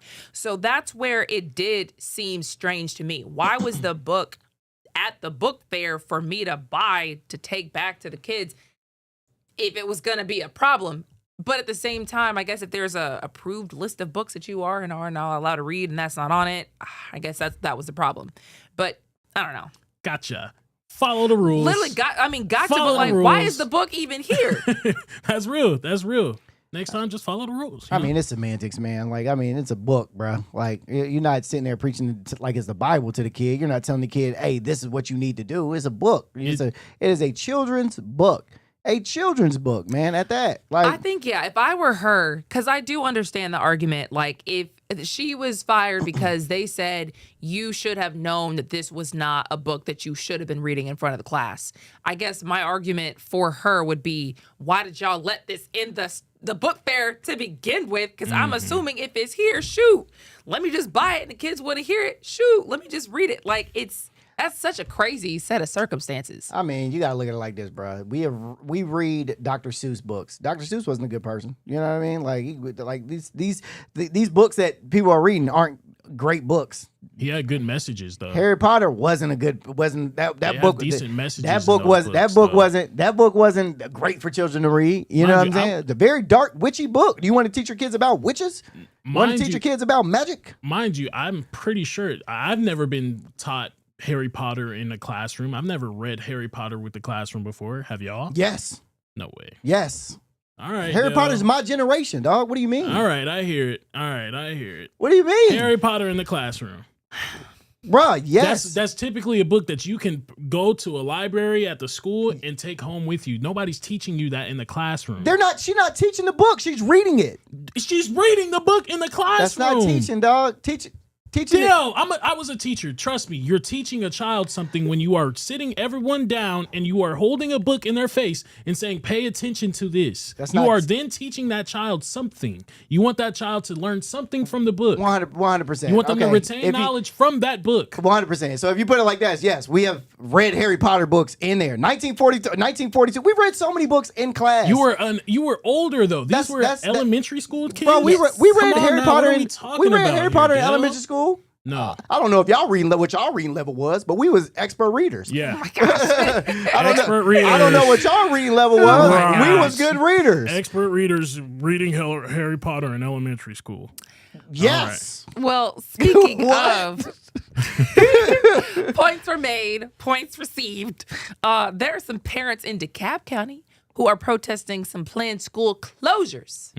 So the DeKalb County School District is planning a big change, a big closure. Apparently, they're supposed to be closing around 22 schools over a span of a certain amount of time. Now, they say that there are too many empty seats in DeKalb County across the schools, that they do have about 18,000 seats and not enough students in some schools.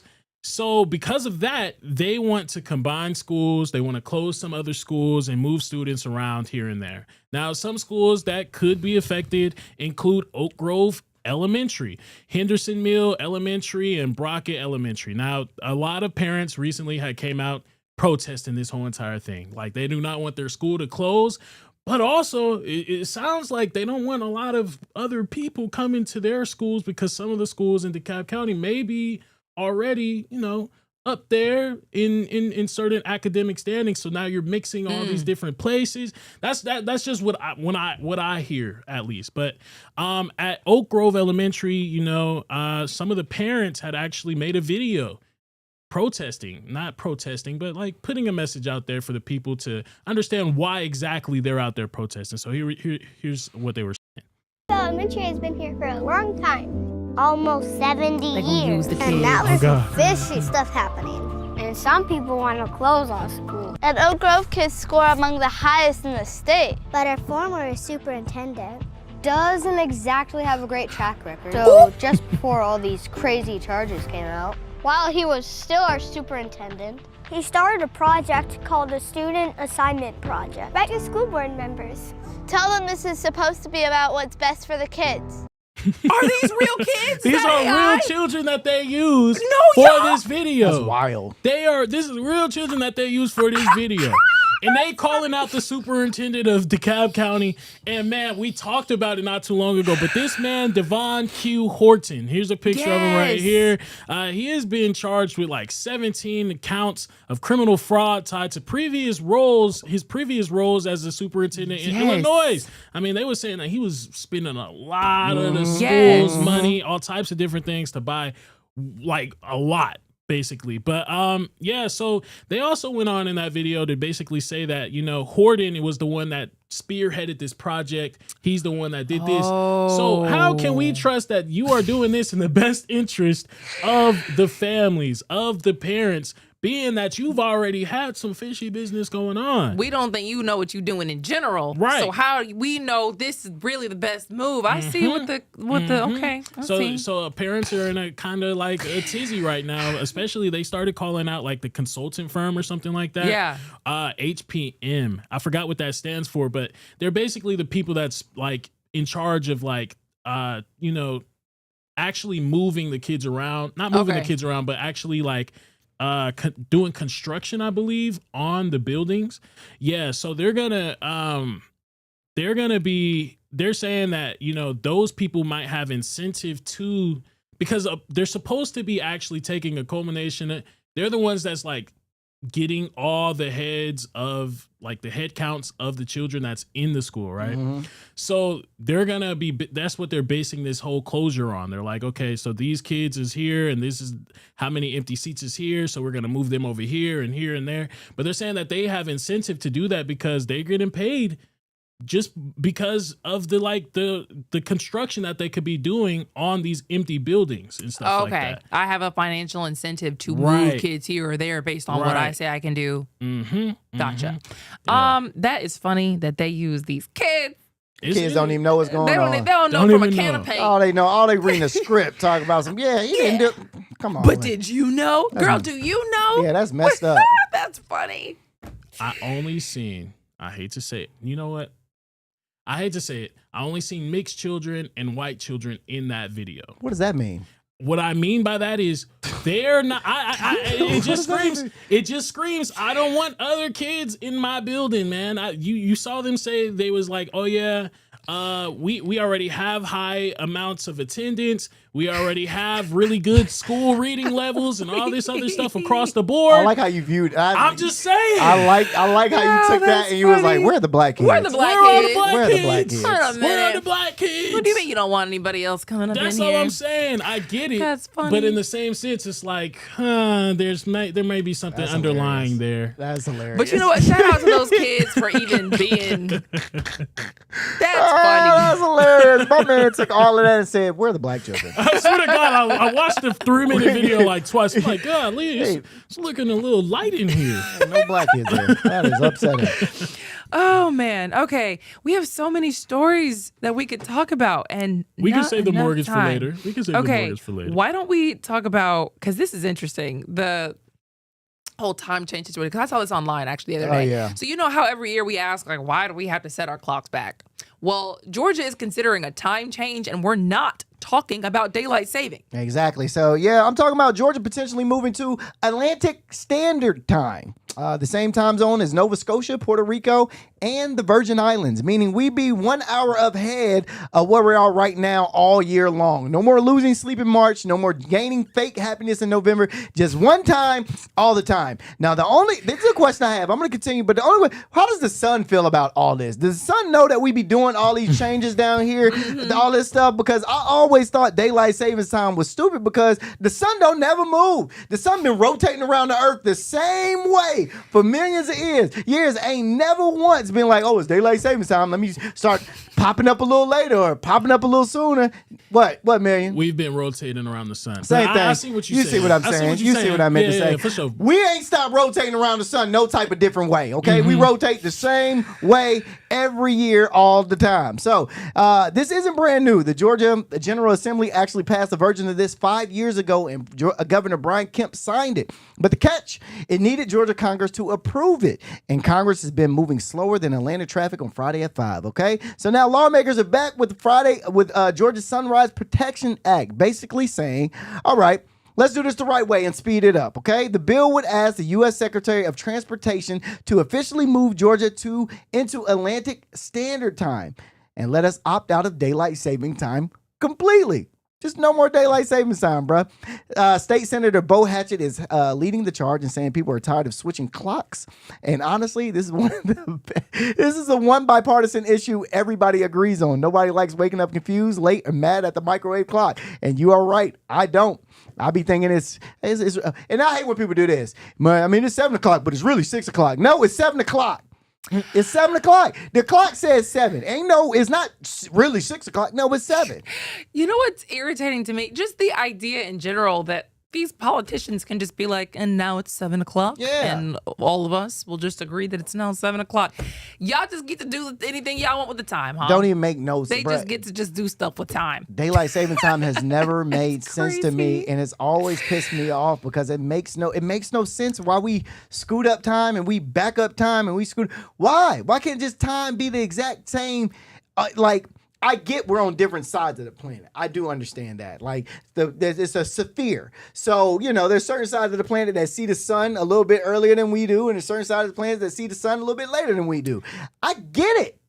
Apparently, a lot of Arizona and Hawaii don't do daylight saving time, so it's possible. I wouldn't. I'm glad. That's smart. You know what's also irritating when you go and you're driving across the country and you don't know when you're going to be there because it's 6 o'clock over here and it's 7 o'clock over here, but it's 5 o'clock over here. Nobody trying to do no math while we riding? Boy, one time I was going through the country doing a cross-country road trip. I was somewhere around Colorado. I don't remember where I was. My one clock said 4 o'clock, my one clock said 5 o'clock, and my one clock said 6 o'clock because it was all not updating because I was hitting different time zones and my internet was hitting different time zones.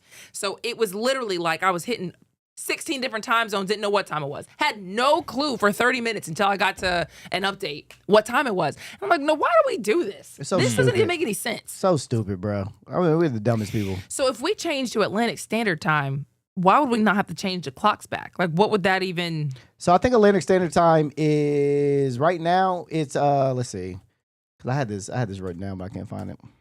Yeah, I'm trying to figure out if that means why would we not need to daylight save? So right now it's an hour ahead. So it's 12:56. Oh, okay. Yeah, it's 12:56 right now. So we would be up. Okay. Well, so stupid. You can just ponder on that, and that does it for us. Thank you so much for watching. We'll see you tomorrow. Peace.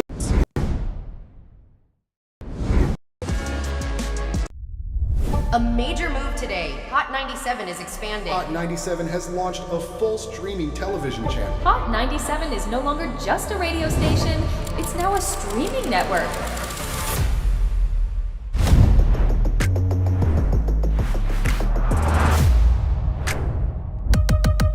Welcome to Hot 97 News. Let's dive into the news because the news has been newsing. Hot 97 mornings with Mero. We got Shiny Culture in the building. Leah Bell in the building. Good morning. And DJ Cass One. You know what it is. You know how I get down with the Funk Flex energy, baby. Let's get it, Flex. Nobody don't want no smoke. Wow, it got spicy real fast. Here for it all. We're here for it all. Let's go. Mariah Carey takeover. The people made it happen. Yeah. I'm coming around to all the classrooms, and we turning up. Good morning, students. My name is Wale. Aren't you supposed to be in class? Where are you supposed to be? Oh, man, you supposed to be in class, man.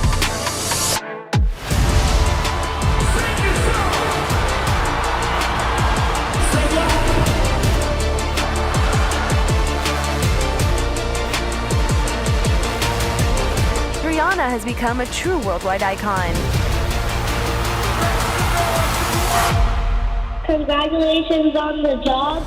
We listen to Hot 97 every day. We can't wait to hear you guys even more. Hey, let's go!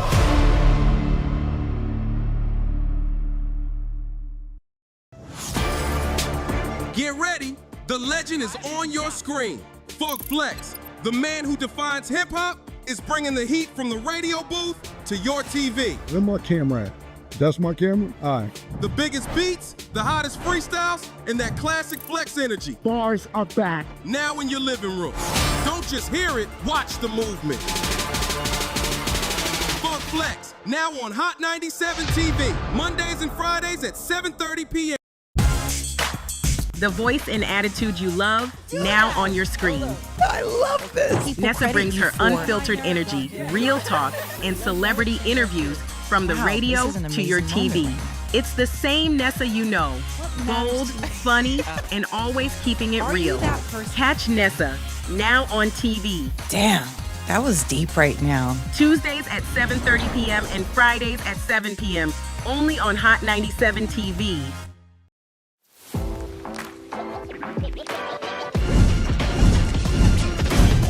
Welcome to Hot 97 News Atlanta. First, here with Rondell with 2 N's. What it do? Give it up to you. And Million. Hey, the fact that this is a reality. Brand new live news show. I'm your host, Lana Harris. There is so much going on in this country and in this world. Civil unrest. Nobody's going to trust that. Any of This sounds, like I said, it sounds good. Yeah. It does sound beneficial.